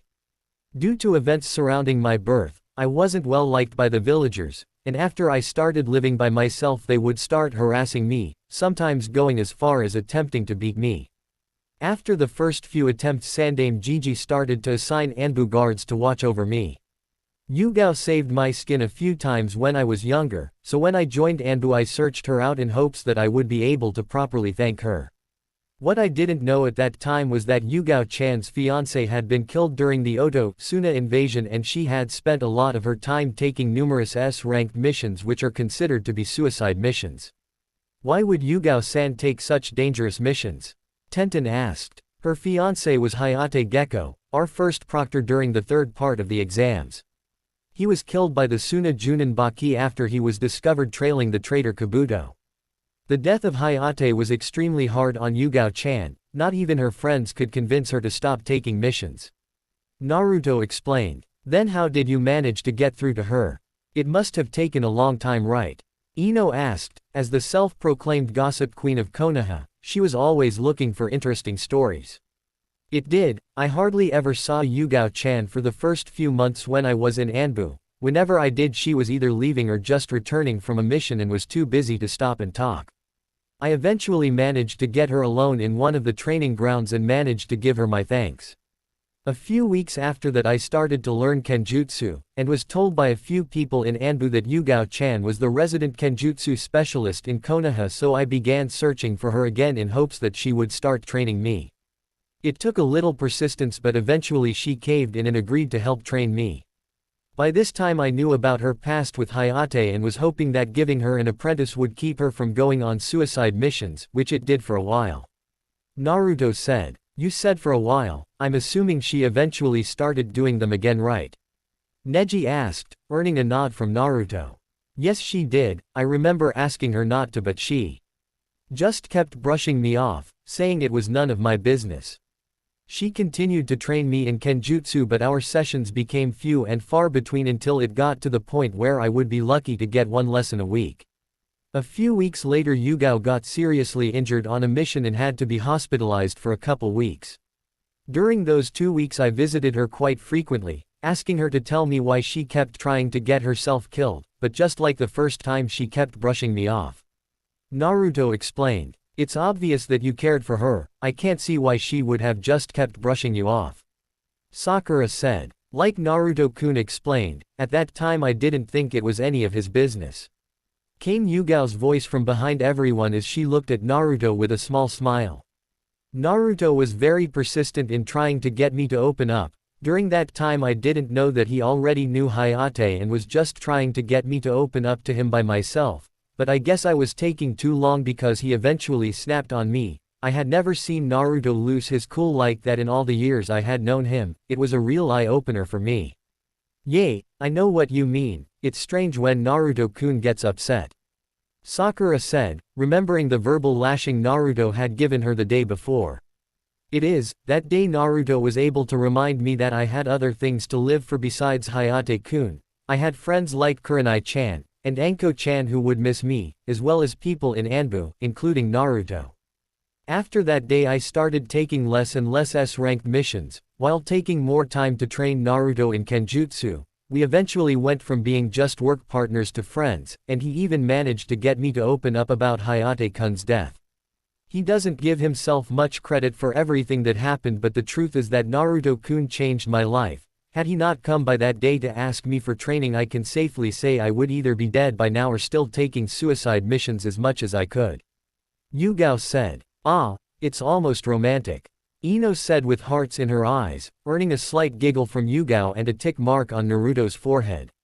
There was nothing romantic about watching someone close to me trying to kill herself, Ino-san. I'm just glad that I was able to help change Yugao-chan's outlook on life. Naruto said, suppressing the small amount of red that threatened to tint his cheeks. Right, that's why you're living together now, huh? Ino said, and then smirked as she saw Naruto stiffen slightly. Whatever, Ino, Yugao has no place to go right now and I've recently come into some property that has a lot of available space. Naruto said quickly, hoping to defuse the situation before the gossip queen could get any more information from either of them. Yugao could only smile at Naruto's interaction with his old friends. She was happy for her friend being able to interact normally with his old friends. I hope you enjoy these few moments of peace you're having, Naruto-kun. With everything that is going to come to light soon, you're probably going to gain a lot more enemies. With the Junin senseis a few hours later. Naruto-kun's flames of youth sure have brightened over the past few years, haven't they, my eternal rival? Guy said as the Junins all sat together at one of the shinobi bars located around Konoha. You know what, Guy, for once I agree with you.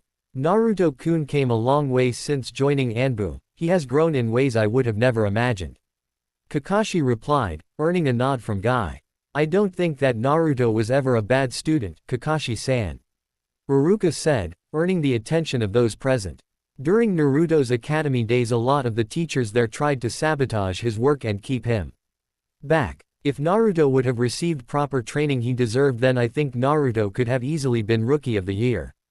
Yes, with proper training Naruto would have been quite the genin. If I had realized Naruto's hidden potential earlier I might have been able to help push him in the right direction, but it took his teammate shoving an A-ranked assassination jutsu through his chest for him to change. Kakashi said in shame. It sucks about what happened with Sasuke, but Naruto turned out okay in the end. Maybe what happened with Sasuke was a blessing in disguise. Iruka said thoughtfully. What do you mean, Iruka-san? You are probably the closest thing Naruto has to a real family. How would having a roll ripped through his chest be a blessing in disguise? Kakashi asked with narrowed eyes. Don't get me wrong, Kakashi-san, Naruto is like my little brother, but had it not been for what happened with Sasuke, I don't think Naruto would have ever considered entering Anbu. Even if Naruto had been taken out of the village by Jiraiya, there would only be so much Jiraiya would have been able to train him. Naruto joining Anbu gave him the ability to train not only his physical strength, but he learned to control all three of his elemental affinities and start on his fourth.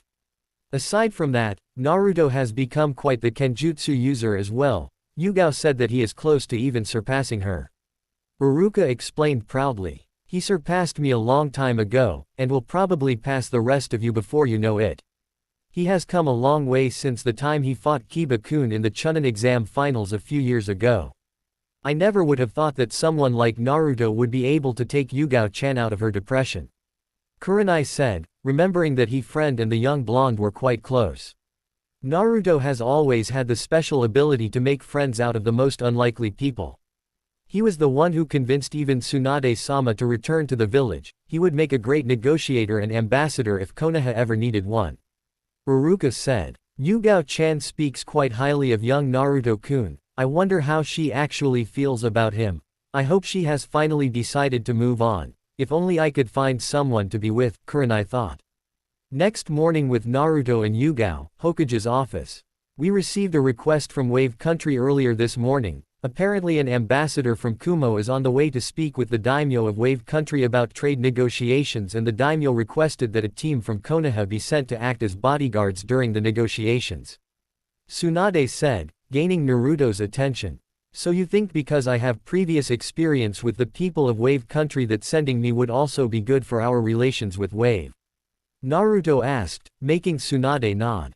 After your disappearance into Anbu 3 years ago, Wave Country has been demanding to know what happened to you, and our trade treaty has become a little shaky lately. Letting Wave know that you are fine will hopefully bolster our relationship. Tsunade explained, earning a nod from Naruto. I can understand why you would want that, as Wave is one of the largest trading centers in all of the elemental nations, but why send me? What about Kakashi-sensei or Sakura? Naruto asked. I don't know if you realize this, Naruto, but you have been considered a hero in Wave ever since your team's first mission there, a hero that as far as Wave knows is dead. Sending Kakashi-san or Sakura-chan wouldn't be as effective as sending their country's hero. Tsunade replied. Alright Ba-chan, I understand the reason why you want to send me now. Who will the rest of my team be? I'm assuming that Yugao-chan will be coming with me as she left Anbu to work with me. Specifically. Naruto said, earning a nod from the female Hokage. Yugao-san will be joining you, along with Kurenai and her old team. Tsunade replied, moments before said team entered her office. Team Kurenai reporting for our mission, Tsunade-sama. Kurenai said as they entered the room before sending Naruto a friendly smile. I was just going over the mission with Naruto-kun, Kurenai-san. He will be leading this mission alongside both Yugao and your team. Tsunade said, and received a nod of approval from the red-eyed Junin. Hi, Tsunade-sama. Kurenai replied with a slight bow before turning to Naruto. My team is already packed and ready for a long-term mission, Naruto-san. We are able to leave as soon as you are ready. Alright Kurenai-san, please meet me at the main gate. I just have to stop and get Yugao-chan, then we will be ready to leave. We will be taking a fast pace to Wave Country. Even though I've been there in the past, the city we are going to has no doubt changed a lot over the past few years, and I would like a few days to relearn the layout of the town. I'm not expecting Kumo to try anything funny, but I like to know the basic layout of a city in case something happens. Naruto said, before using a shunshin to leave the office, followed by Team Kurenai who went to wait at the gate. Main gate 5 minutes later. Hey Kurenai-sensei, have you ever been to Wave Country before?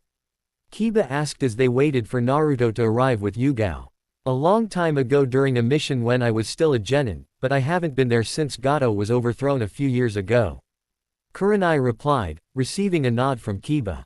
According to Tsunade-sama, Wave U underwent a drastic sea change right after Team S7 finished that mission W when we were still Genin.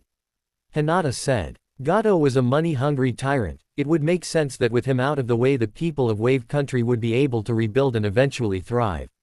They have managed to become one of the largest trading ports in the elemental nations because of the bridge they were able to finish. Also, given the location of Wave, they are able to receive shipments from countries that can't normally send goods over land.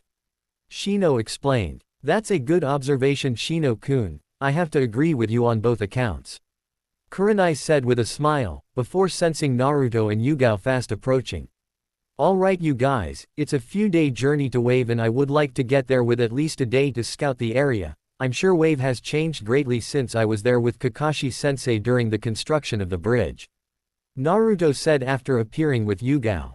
I'm not expecting any confrontations while on the way to Wave, but stay close together and don't let your guard down. Later that night, near the border of the Land of Fire. Having made it through the day without any problems, Naruto decided to set up camp in a meadow near the border of Fire Country.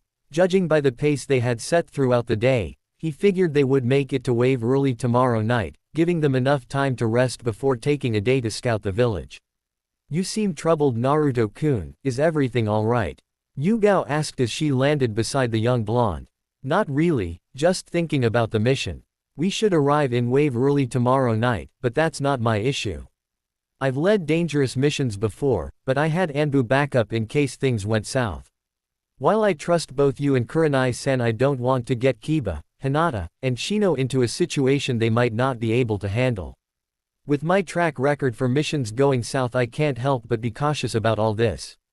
Naruto explained. Konoha and Kumo aren't on good terms right now, and last I heard, Kumo has two Jinchuriki who both have full control over their Biju. While I might be able to deal with the Jinchuriki of the Two Tails, even with you and Kurenai-san here we would be no match for the Eight Tails. There are a lot of unknowns in this mission, Naruto-kun, but both Kurenai-chan and I have faith in your leadership skills. And besides, even if Kumo were to recognize you, I don't think they would try anything while trying to gain a trading contract with a country that considers you a hero. That would be a little counterproductive, don't you think?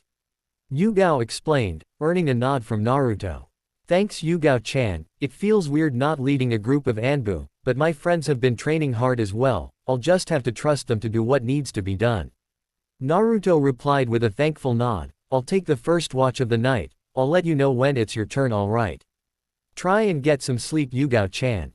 Thanks Naruto-kun, don't be afraid to get me if you feel like something isn't right. You may be strong, but we are still a team and I don't want you to have all the fun. Yugao replied with a smile, before turning and heading towards her tent. Few hours later, Naruto was sitting peacefully on a branch overlooking the camp when one of the clones he had sent to secure the perimeter was killed, sending him the memories. My clones were well hidden, how could someone have snuck up on them without them realizing it? This isn't good, Naruto thought before jumping down and making his way into the camp. Guys, wake up, we have a problem, I need all of you out here right now. Naruto said, getting the message across by the urgency in his voice. What's wrong, Naruto-kun? Yugao asked as she came up beside him, hand resting on the hilt of her sword. One of the clones I had sent out earlier to secure the perimeter was taken out before it or any of the others could realize there was someone there. Naruto explained. Yugao's eyes widened at this. Naruto was one of the best sensors she had ever met, and to be able to sneak up on him unnoticed was almost unheard of. Hinata, Shino, get in the middle of Kurenai, Yugao, Kiba and I Hinata to use her Byakugan to get a full 360 of the area while Shino surrounds the camp with his bugs in case Hinata misses something or the enemy is fast enough to get through unnoticed. Naruto said. What about me, Naruto? Kiba asked. Akamaru and I should be able to smell whoever is out there. You can't always trust your nose, Kiba. During my years in Anbu I came across reports of ninja able to mask their smell to sneak by Inzuka. Just be ready for an attack. Naruto said, receiving a nod as they all took up defensive positions. Your reputation precedes you, Reaper of Konoha. I would never have thought that one of the most feared Anbu to ever grace the elemental nations would carry such a burden as you do. Tell me, does it speak with you? A voice asked, making Naruto's and Yugao's eyes narrow. How would you know about what I carry? And as for your question, I haven't spoken with it in a long time. Naruto replied. I know many things about you, Reaper-san, and also about the organization that hunts that which is inside you, young Namikaze. The voice said, making Naruto's eyes widen, along with Kurenai's. You seem to know a lot about me, yet I know nothing about you. Why haven't you shown yourself yet? Are you a part of the Akatsuki? Naruto asked, acting calm on the outside, yet inside he was anything but calm. How would he know about the Kyuubi? And he also knows about my father, those are two of Konoha's best kept secrets. I'm not yet at full strength, Reaper-san, it wouldn't be wise for me to show myself to the world just yet. I could care less about what you hold. Inside you, what the Akatsuki intends to do is bound to fail in the end. Just remember that when I make my presence known, the Akatsuki will be the least of your worries. Farewell for now, Reaper-san, make sure to cherish these moments of peace with your friends and the ones you love, for when I return this world will burn. We need to leave, right now. Naruto said after a few moments of silence, earning nods from the rest of his team. After what just happened, nobody wanted to stay there any longer. Kurenai-san, Yugao-chan, come with me while the rest of you pack up and get ready to leave. He knew too much, Naruto-kun. The fact that he knows about what you hold and who you're related to is something that we should be worried about. He also said that he wasn't at full power, yet he managed to sneak up on us and take out your clones without them noticing. I hate to think of what someone like that might be capable of when at full power. Yugao said after the three of them had gotten far away enough from everyone else. I agree, he knows who I am and what kind of reputation I carry, yet he wasn't fazed by that. I need to let Tsunade-sama know about this. Naruto said before quickly taking out a scroll and writing a few things before making hand signs. Kuchio's no jutsu, Naruto said before a small puff of smoke appeared and a small toad popped out. I need this message delivered to the Hokage immediately, make sure no one but her sees it as it contains some of Konoha's best kept secrets. Naruto told the toad before handing it the scroll. Naruto, is what he said true? Are you really a Namikaze? Kurenai asked, making Naruto sigh. Yes, Kurenai-san, I am. My real name is Naruto Uzumaki Namikaze, son of Yondaime Hokage Minato Namikaze and Konoha's red-hot-blooded habanero Kushina Uzumaki, who, like me, was the Jinchuriki of the Kyuubi. Naruto explained, making Kurenai's eyes widen. But right now that's the least of our concerns. I trust that you will be able to keep this to yourself until Ba-chan and I decide to make the announcement. Of course, Naruto, you have my word that I won't tell anyone about this. Kurenai replied. Thanks, Kurenai-san, now we should head back, looks like they are pretty much done packing up. Naruto replied before heading back to the camp. Alright, I've sent a message to Tsunade-sama letting her know of our current situation. We will not be stopping until we reach wave this time. I want you all on high alert in case something like that happens again. He was able to kill my clones and slip by without any of them noticing, as well as slipping past Hinata's Byakugan.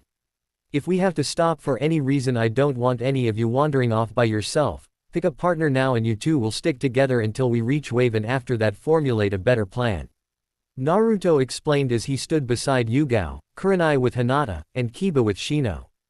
I do not think we will have another run-in with whoever that was, but regardless of that, this mission just became a lot more deadly, and I don't want any of my friends to die.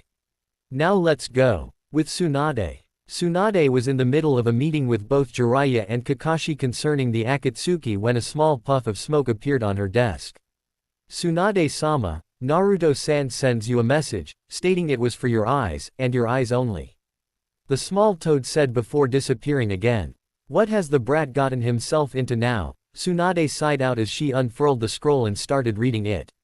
Upon reading it, however, her demeanor changed and her eyes widened slightly. What happened with Naruto-kun, Tsunade-sama? Kakashi asked, put off by the blonde Hokage's sudden change. Naruto and his team stopped on the border of Fire Country for the night, and Naruto decided to take first watch while his teammates slept. A few hours into his shift, Naruto's clones were killed without any of them sensing who did it. Tsunade said, making Jiraiya's eyes widen. Bullshit, even I have troubles just sneaking past Naruto and his clones, especially when they are hidden.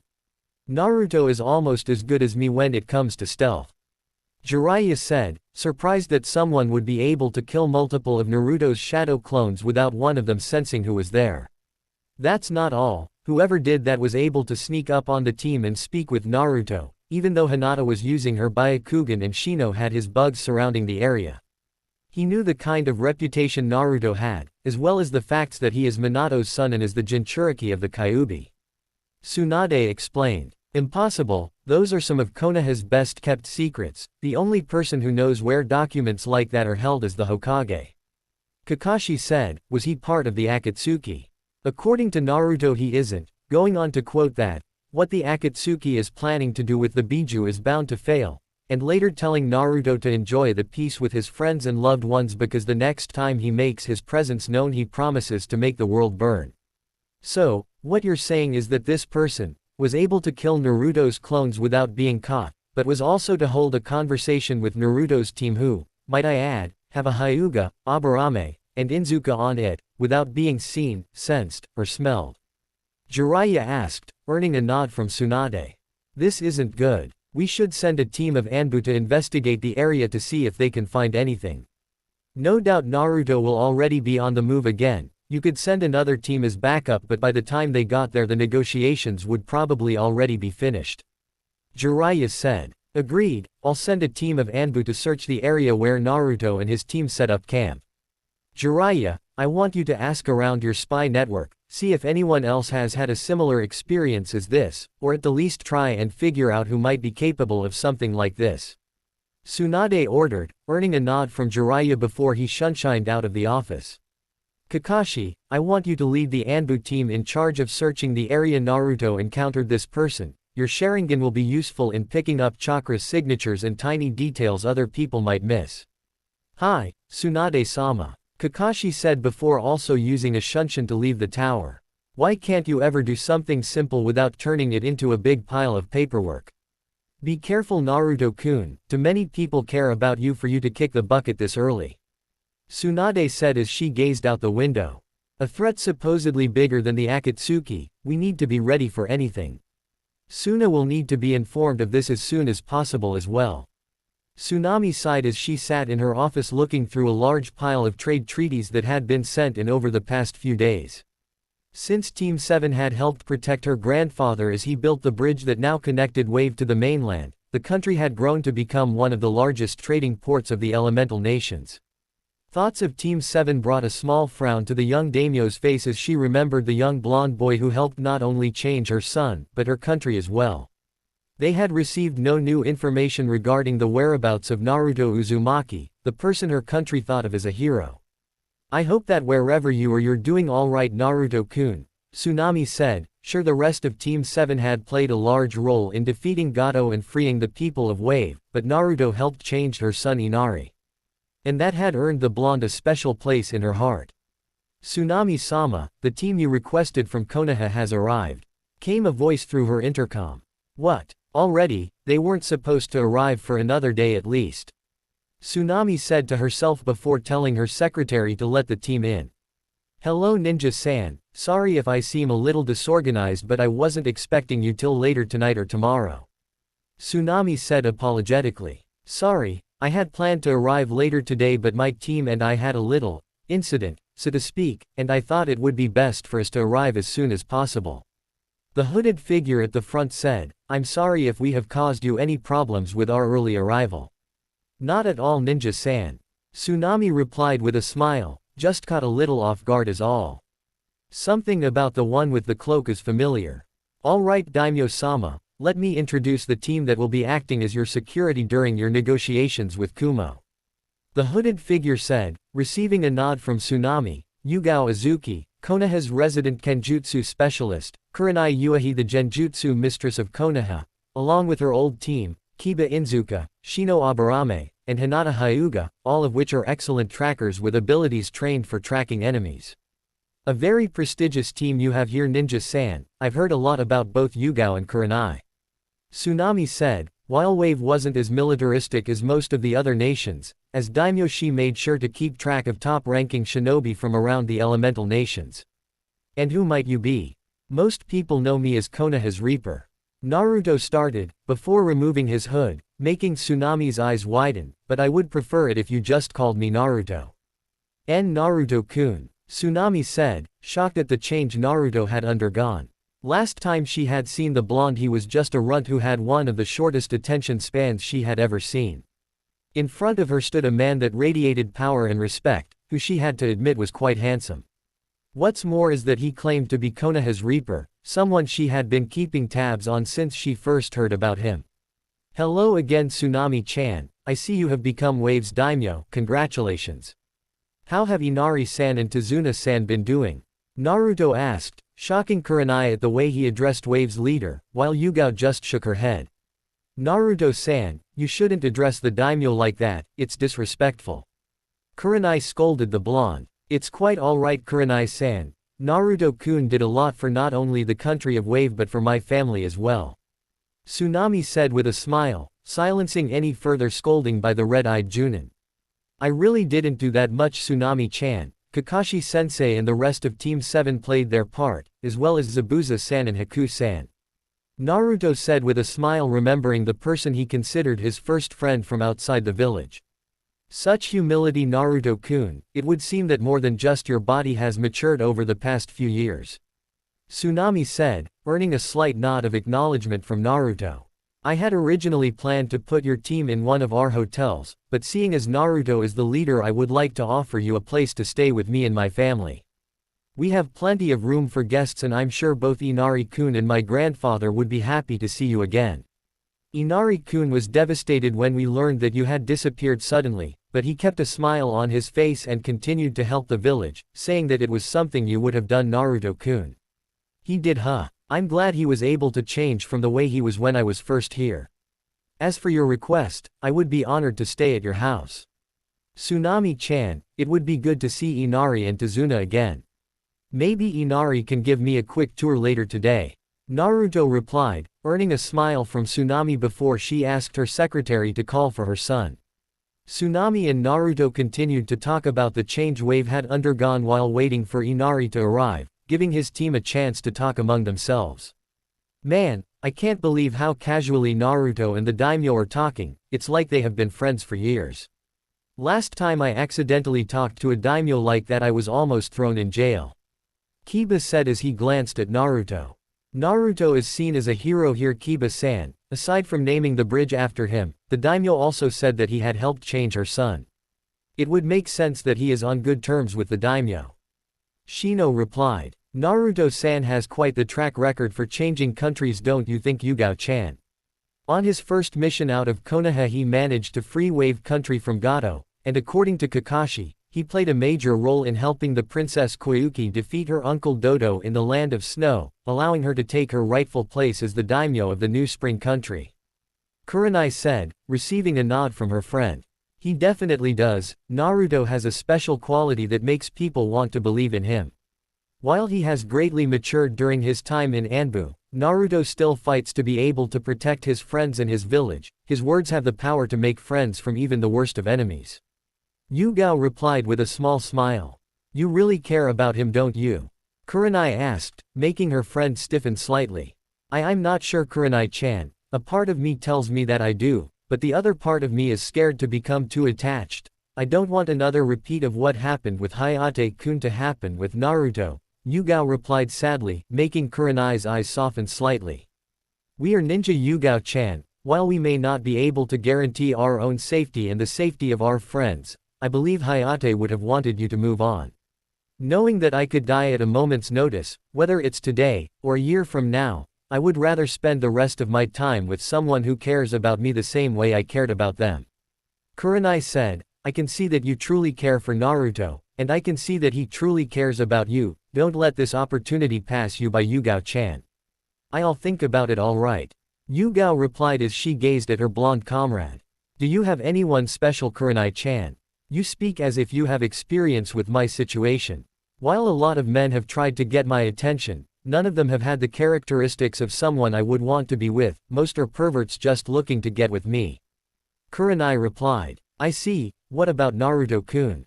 I know he has a lot of characteristics that you are looking for Kurenai-chan. Yugao asked, shocking her friend. Well, maybe a little when I saw the way he had changed. Regardless of his age, Naruto has a lot of characteristics that a lot of women would be attracted to. But after seeing how close the two of you are, I would never want to get between the two of you. It was nothing more than a silly thought. Kurenai replied. I see. Do you know about the laws passed down by the second Hokage about clan leaders that are the last of their line? Yugao asked. No, I don't. What would that have to do with Naruto-san though? Kurenai replied. Naruto is the last of the Uzumaki clan and to a lesser extent the Namikaze clan as well. The Uzumaki clan is known across the elemental nations for both their knowledge of Fuinjutsu and the Uzumaki clan Kenjutsu style. The Namikaze clan, while being a small clan that not a lot of people knew about, was also well known for their Fuinjutsu, and were feared as some of the fastest fighters in the elemental nations. Naruto, as the last of both clans, has the right to take more than one wife to help him rebuild his clan under the CRA. Yugao explained, making Kurenai's eyes narrow. Taking more than one wife to meet someone's means for restoring a clan is not something I would be interested in. Yugao-chan, you know my standing on things like that. Kurenai replied, making Yugao nod.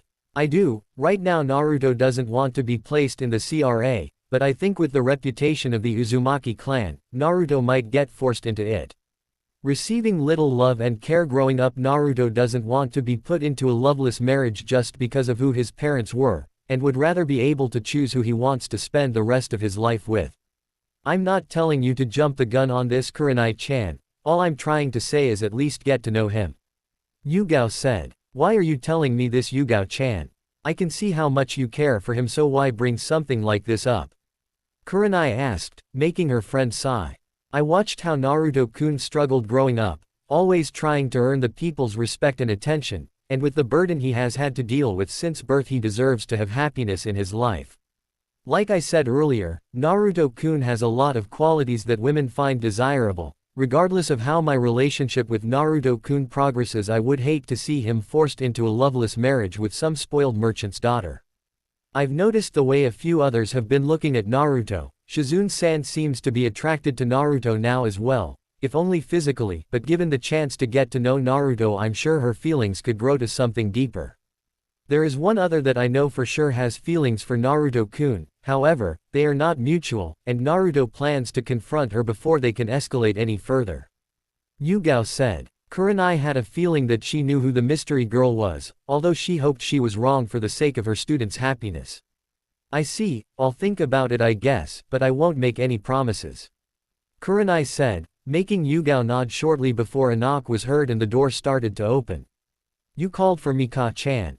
The young boy asked. Hello Inari-kun, the shinobi from Konoha have arrived and I would like for you to show them to our house. Tsunami replied. Alright, but weren't they supposed to be staying one of the hotels? Inari asked. At first I had planned to put them in one of our newer hotels, but a certain development has made me change my mind. Tsunami replied, earning a nod of understanding from her son. Ah, Ka-chan, did you ask them about Naruto-Nisan? Inari asked hopefully. I didn't have to, Inari-kun. Naruto-kun is here and is the one leading the team assigned to protect me during our talks with Kumo. Tsunami said, making Inari's eyes widen as he studied the Konoha shinobi in more detail, eventually coming to the form of a smirking blonde. Ni-san. Inari yelled as he ran and hugged Naruto, earning a chuckle from said blonde. Hey there Inari, you sure have grown over the past few years. Your mother has told me a few interesting stories about you. Naruto said with a smile. What happened to you? We heard you just disappeared, we had thought you died, everyone was so upset. Why did you just disappear, Ni-san? Inari asked sadly. My old teammate Sasuke decided to betray my village. I failed to get him to return and it almost cost me my life. I had a lot of time to think about how my career as a shinobi had been up until that point and I decided I had to make changes. I joined Konoha's Anbu forces a couple weeks later and trained under some of the best shinobi in Konoha for a couple years before making a name for myself. Naruto said, earning a nod from Inari. I understand, Ni-san. From what I read about Konoha's Anbu, they try not to bring attention to themselves. Maybe you can tell me some stories later. Inari said with a smile. Sure thing Inari, but me and my team are tired. Please lead us to your mother's house and we can talk more there, alright? Naruto said, earning a nod from Inari before giving his mother a slight bow and leaving her office, followed closely by Naruto's team. Few hours later, after Inari had shown Naruto's team to where they would be staying, Naruto had asked Inari to take them on a quick tour of the village. Naruto had noticed the main part of the village had stayed pretty much the same, but had to go over the newer area surrounding it a few times so he could remember the layout and formulate a plan for his team later. After that, Kurenai and her team had retired to Tsunami's house to get a bit of rest while Yugao found a quiet place to practice her kenjutsu, leaving Naruto and Inari alone sitting on the beach. "So, what happened after you left here, Ni-san?" Inari asked, wanting to get as many stories out of Naruto as he could. "Well, a few months after my team returned to Konoha we participated in the Chunin exams. Looking back at how I was back then, I'm surprised I was able to make it as far as I had. However, there was an invasion at the end of the exams. The traitor Orochimaru had tricked Suna into a joint attack hoping he would be able to get revenge on the village he thought had wronged him. The battle was tough and many shinobi were lost on both sides, including both Suna and Konoha's cage. I fought and eventually defeated Suna's Jinchuriki after he gave his demon full control by summoning the boss toad Gamabunta and having him get close enough for me to wake him up since he had to fall asleep to give the demon complete control. Since that time we have become close friends. By that time Orochimaru had fled the village after our Sandaime Hokage sacrificed himself in attempts to seal away Orochimaru's soul." Naruto said. "Whoa, what happened to the Suna ninja? You said they were tricked, right?" Inari asked. "They were. Orochimaru had killed the Kazekage and was impersonating him for his own gains. By the time Konoha had learned about this, Suna had already retreated back to their village. After negotiations Suna and Konoha became allies, with Konoha's new Hokage asking for Suna's help during my mission to retrieve Sasuke, and they arrived just in time to save my friends," Naruto explained. Naruto went on to explain the reason as to why Sasuke left, and telling Inari of his fight with his old friend, leaving out the part of using Kyuubi's chakra as he thought that was something Inari didn't need to know. They talked for a few more hours as Naruto told Inari about his time in Anbu, meeting Yugao, and some of the missions they had gone on together. "You and this Yugao girl seem really close, Ni-san. I'd really like to meet her," Inari said. "Well, you can. She is here with my team as part of your mother's security, the one with the purple hair," Naruto said, receiving a nod from Inari. "Are you two dating? You sound like you care about her a lot," Inari asked. "I do care a lot about her, but we aren't dating or anything like that, just friends for right now," Naruto said replied. "Do you want to date her?"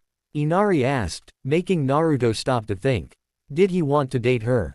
He had to admit she was very attractive and strong, two qualities that Naruto would look for in someone he wanted to be with, but she was also caring and nice. They had been through a lot together over his few years in Anbu and Inari was right. They had grown very close. "Truthfully, I would. Yugao-chan and I have been through a lot together over the past few years and like you said we have grown very close. However, Yugao-chan lost her fiancé before the invasion during the Chunin exams and I'm not sure if she has moved on fully yet, or even if she feels the same way about me as I do her. You have to understand, Inari, that with the life we live it's hard to find love, and even if you find it there is no guarantee on how long it will last.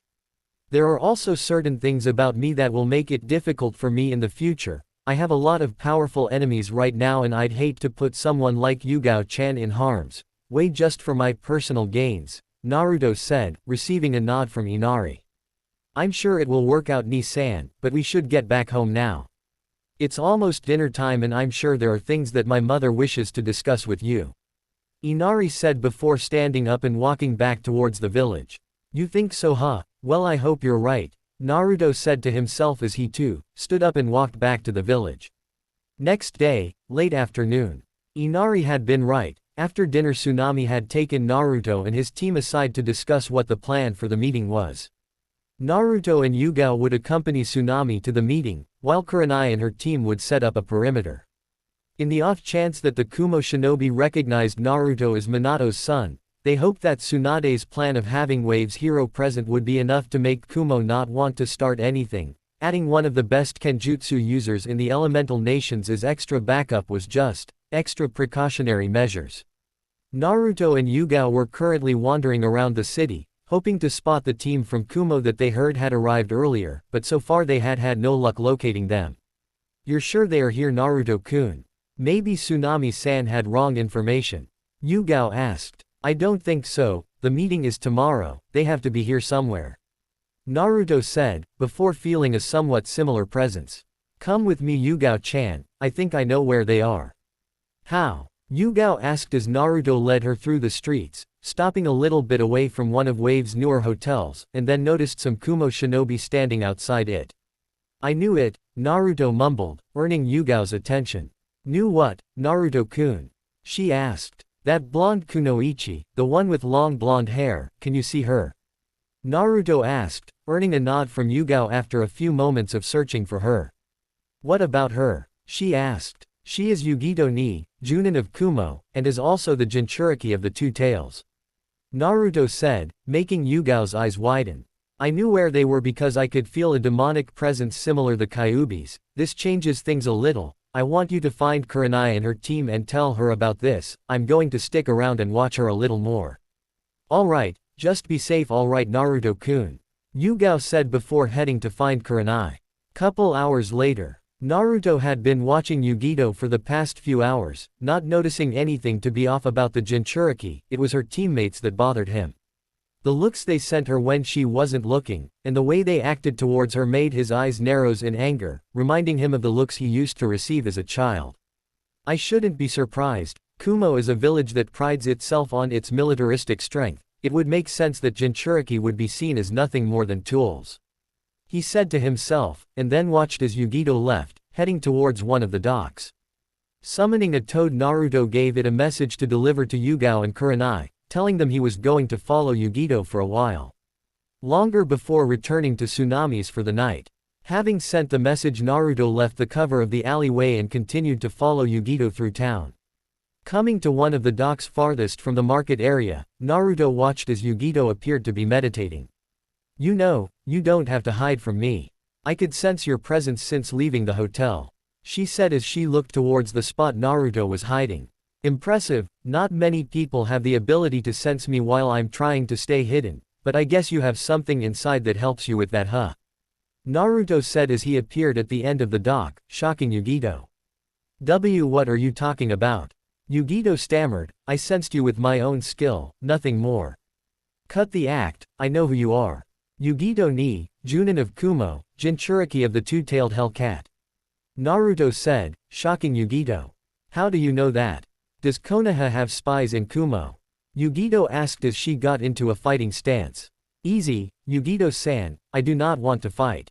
Naruto said, making Yugito relax slightly. As for your question, no, Konoha doesn't have spies located in Kumo, and the reason for how I know doesn't matter. If you ask your tenant, I'm sure she will be able to tell you. While Naruto didn't rely on the Kyuubi's chakra, during his years in Anbu he had learned of the other Biju from the fox sealed inside him. While he knew the Biju didn't have actual genders, they act and sound a certain way, and some took the way they were addressed more seriously than others. How would he know about Unibi? If Konoha doesn't have spies in Kumo, there would be no possible way he would know about that, as the bingo book doesn't have me listed as a Jinchuriki. The reason he knows is because, like you, he is also a Jinchuriki, though I cannot sense what one of us he holds. He must suppress his Biju's chakra, I can only sense a small amount coming off of him. Be careful, Yugito-chan, even if he doesn't use his Biju's chakra, I can sense a powerful aura coming from him. I see your tenant has told you of what I am. As I said, I do not wish to fight you, Yugito-san, I just wanted to talk. Naruto said, earning a nod from Yugito. She told me what you are, but couldn't tell me what Biju you hold. You know a lot about me, but I know nothing about you, Shinobi-san. Yugito replied. Indeed you don't. My name is Naruto Uzumaki, elite Junin of Konoha, Jinchuriki of the Nine-Tailed Demon Fox. Naruto said, mind if I sit with you? Sure, as long as you don't try anything. Yugito replied, earning a nod from Naruto as he took a seat next to her. Like I said, Yugito-san, I didn't come here to fight. How long did you know I was following you? Naruto asked. Nibi alerted me to your presence when I was at the hotel. I did not, however, expect you to follow me out here. Yugito replied as she gazed across the ocean. I see, as a team leader I was curious as to who Kumo would send. With the threat of the Akatsuki looming overhead I didn't expect them to send one of their Jinchuriki on such a low-ranking mission. Naruto replied, making Yugito look at him questioningly. Akatsuki? Who or what is that? She asked. I see, she doesn't even know that there is an organization of S-ranked criminals after her. I'm surprised you don't know who they are. The Akatsuki is a group of S-ranked ninja from around the elemental nations that is currently hunting people like you and me. Naruto replied. Right now we only know of 2 of their members, one being Itachi Uchiha, S-ranked criminal of Konoha, Uchiha prodigy that had entered Anbu by the age of 10, and was an Anbu captain by age 13, and is said to have been one of the strongest Uchihas since Madara. Not sure if that's actually in canon or not, but roll with it anyways. Itachi's a badass. His partner is Kisame Hoshigaki, nicknamed the tailed beast because of his supposed superhuman chakra levels, and is said to have been one of the strongest shinobi to ever come out of Kiri. Naruto said, shocking Yugito. If the rest of the members were anything like Itachi and Kisame, the Akatsuki would be a serious threat to any of the Jinchuriki. Why are you telling me this? Would it not be easier for Konoha if other villages' Jinchuriki are captured? Yugito asked. I believe you're missing the larger picture here, Yugito-san. An organization of S-ranked criminals with members like Itachi and Kisame wanting to gather the tailed beasts would be anything but good. We have yet to learn of their true intentions, but whatever it is I can guarantee it would be anything but peaceful. And besides, as Jinchuriki need to stick together, I saw the looks your teammates were giving you at the hotel. I received them a lot when I was younger, in fact I received them up until I disappeared 3 years ago. Naruto said. My life in Kumo isn't all that bad. The Raikage's younger brother is also a Jinchuriki and has looked out for me since my mother died, so I'm pretty close with the Raikage and most of the village accepts me. Some, like the 2 you saw earlier, can't see past my inner demon even though I have full control of her. Yugito said sadly, earning a nod from Naruto. But even if most of the village accepts me, I still don't have a lot of friends back home. I see, you've had it a little easier than I have at least. Naruto said, earning Yugito's attention again. Growing up I never knew my parents. I lived in the orphanage until I was kicked out at the age of 6. The Sandaime Hokage was the only person who treated me nicely until my last year at the academy, where I earned friends and also a brotherly relationship with my sensei. I didn't even know I was a Jinchuriki until I was tricked by one of the teachers to steal the forbidden scroll after my 3rd time failing the academy. He told me if I could get the scroll I would pass and be able to become a genin. Turns out he was working for the traitor Orochimaru, and he tried to kill me. He told me about how our Yondaime Hokage couldn't kill the 9 tails, and instead had to seal it away. Something tells me that there is more where this came from. How could you live through all that and still be sane, not wanting to kill everyone? Yugito asked. I will admit I thought a lot about getting revenge when I was little, but I eventually found friends and people I could consider a family. I had finally gotten a little of the recognition I had always wanted growing up, and that's what stopped me from growing up to become a killer. Naruto said with a smile. I see. Nibi also tells me that you probably don't use or rely on your Biju's chakra. With that said thought she also says I should be wary of you because of the powerful aura she can sense coming off you. She says you're most likely the Domina. Yugito started, then stopped blushing crimson as her inner demon continued her train of thought. Hey, a perverted demon cat, never thought I'd see something like that. Naruto said with a smirk, earning a glare from Yugito. But if you must know, I don't use the Kyuubi's chakra. I used to have to rely on it a lot when I was younger, but after certain events I decided it was time for a change. I joined Konoha's Anbu when I was 13 and only recently returned to Konoha's regular shinobi forces. This is actually my first mission as an elite Junin. Naruto said, as for being dominating, couldn't tell ya, but something tells me that would be a role you would play.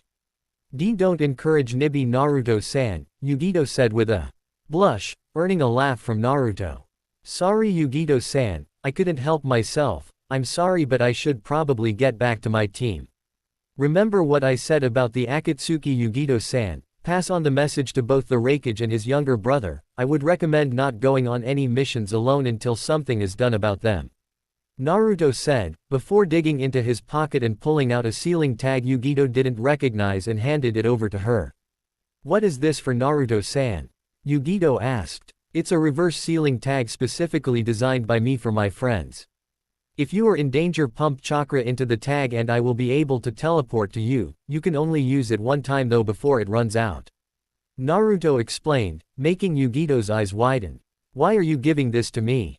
She asked. As someone who is not only a Jinchuriki, but has also shared a similar past with me, we should stick together. Look out for the Akatsuki, anyone wearing a black cloak with red clouds, they are very powerful. I'm not downplaying your skills as I'm sure that you're a very capable kunoichi, but the Akatsuki is a very dangerous organization that will take more than just a few people to be able to stand up to them. Naruto explained, earning a thankful smile from Yugito. Thank you, Naruto-kun, I promise I'll use this if I need help. Yugito said as she stood up and prepared to leave.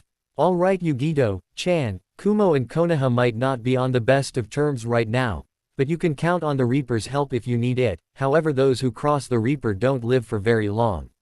Naruto said with smirk before using Shunshin to go back to Tsunami's house, leaving a shocked Yugito behind.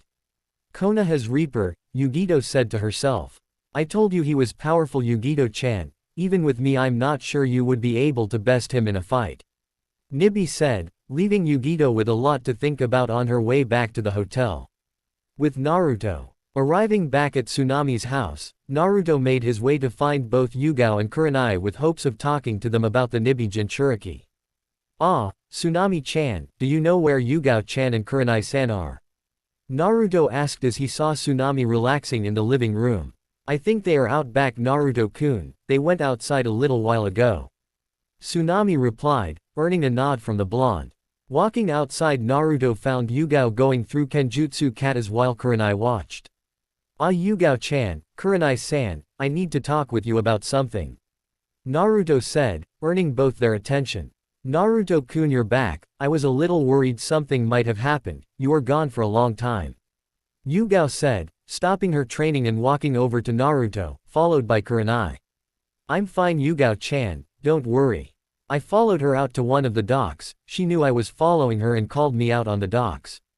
The first few minutes were a little tense as she had thought I wanted to fight her, but I managed to calm her down. After that we talked for a while, I let her know about Kumo and we shared stories of our past. She is not well liked by some of the shinobi in her village so we had a little in common. I was a little surprised she knew nothing about the Akatsuki, but I left her with a warning as well as one of my reverse summoning tags in the event she needs my help. I could tell she was strong but the Akatsuki are not to be taken lightly. Naruto said, earning a nod from Yugao. Do you think she is a threat tomorrow Naruto-san? Kurenai asked, making Naruto shake his head. No I don't think she will be, Nibi let her know I was a Jinchuriki, but she also told me the Nibi said to be wary of me. It also turns out the two-tailed Hellcat is a bit of a pervert. Naruto said with a laugh. Really, that's all you got out of her Naruto-kun? Was that her tailed beast was a pervert? Yugao asked with a sweat drop. Well for the most, it's not every day a two-tailed demon tells you that you look like the dominating type, Naruto said with a sheepish grin, earning a slight blush from Yugao and a tick mark on Kurenai's forehead. Please get to the point Naruto-san. Kurenai said, earning a nod from the blonde. No fun Kurenai-san, Naruto started, earning a glare from the red-eyed Junin before quickly continuing. From what I gathered she had a past slightly similar to my own. She is close to the Raikage and the Raikage's little brother, who is Kumo's other Jinchuriki. Both are said to be the perfect hosts because they both have complete control over their Biju. Yugito is a Junin-level kunoichi even without the Nibi's chakra and from reports in the bingo book she is a skilled close-range fighter. However, I feel like we were able to connect in ways that normal people can't, which is why I gave her my special summoning tag. She is not a threat to any of us, however, I cannot guarantee that the other Kumo shinobi will be the same. So I would be prepared for anything. Alright Naruto-san, I'll let my team know to keep an eye out then. Kurenai said, receiving a nod in response. We should probably get some rest though, tomorrow will probably be long. And we need to be on alert, especially if the Kumo ambassador was to recognize me. Naruto said, receiving nods in agreement, they bid each other goodnight and left to their respective rooms, each having a lot to think about regarding conversations they had had today. Next day, Daimyo's office. Naruto and Yugao stood on either side of Tsunami as the ambassador from Kumo went over the agreement and restrictions laid down by Wave's daimyo. Across from them stood Yugito and one other shinobi Naruto didn't recognize. Outside, Kurenai and Heat team had set up a perimeter outside while keeping an eye on the other Kumo shinobi. In the off chance of something happening, Naruto felt secure with them keeping watch from the outside. Everything appears to be in order, Daimyo-sama. Reikage-sama will be pleased that you accepted our terms for this agreement. The ambassador from Kumo said with a smile as he took the papers and sealed them away, then stood up and put out his hand. Wave is grateful for your business, Ambassador-san. We look forward to working with you more in the future. Tsunami said with a smile of her own, as she stood up and shook the Kumo ambassador's hand before bidding him farewell.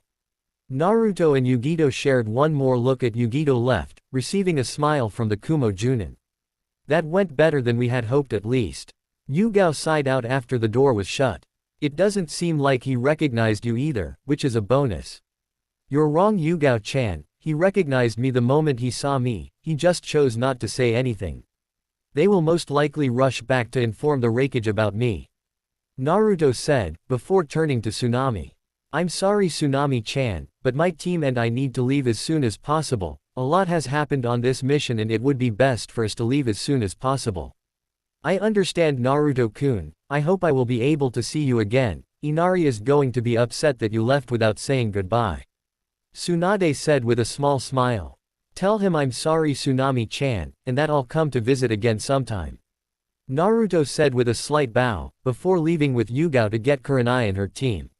A lot has changed, Naruto-kun. You've grown strong over the past 3 years. I'm sure regardless of whatever hardships you and your friends face in the future, you will be able to get through them. Tsunami said to herself, before sitting back down and doing paperwork. With Naruto. Yugao-chan, can you get Kurenai and her team and wait for me on the other side of the bridge? There is something I would like to do. Naruto said, receiving a nod in response. Naruto shunshined out of the area. Arriving at his intended area, Naruto proceeded to walk up a path leading to 2 graves. Haku-san, thank you for showing me what it truly meant to be strong. I've earned a lot of friends since I met you, fought a lot of tough enemies, and have made a name for myself on the Nindo that you had, which now lives on through me. Thank you, friend, Naruto said, before saying a prayer for Zabuza as well and leaving to meet up with his team. Another mission to Wave that Naruto wouldn't forget anytime soon. New enemies, along with new friends, and a lot to think about regarding his purple-haired friend. Little did he know that Yugao was having similar thoughts about him. Eventful mission indeed. Hope you guys enjoy first part of this story. Do like, share and subscribe.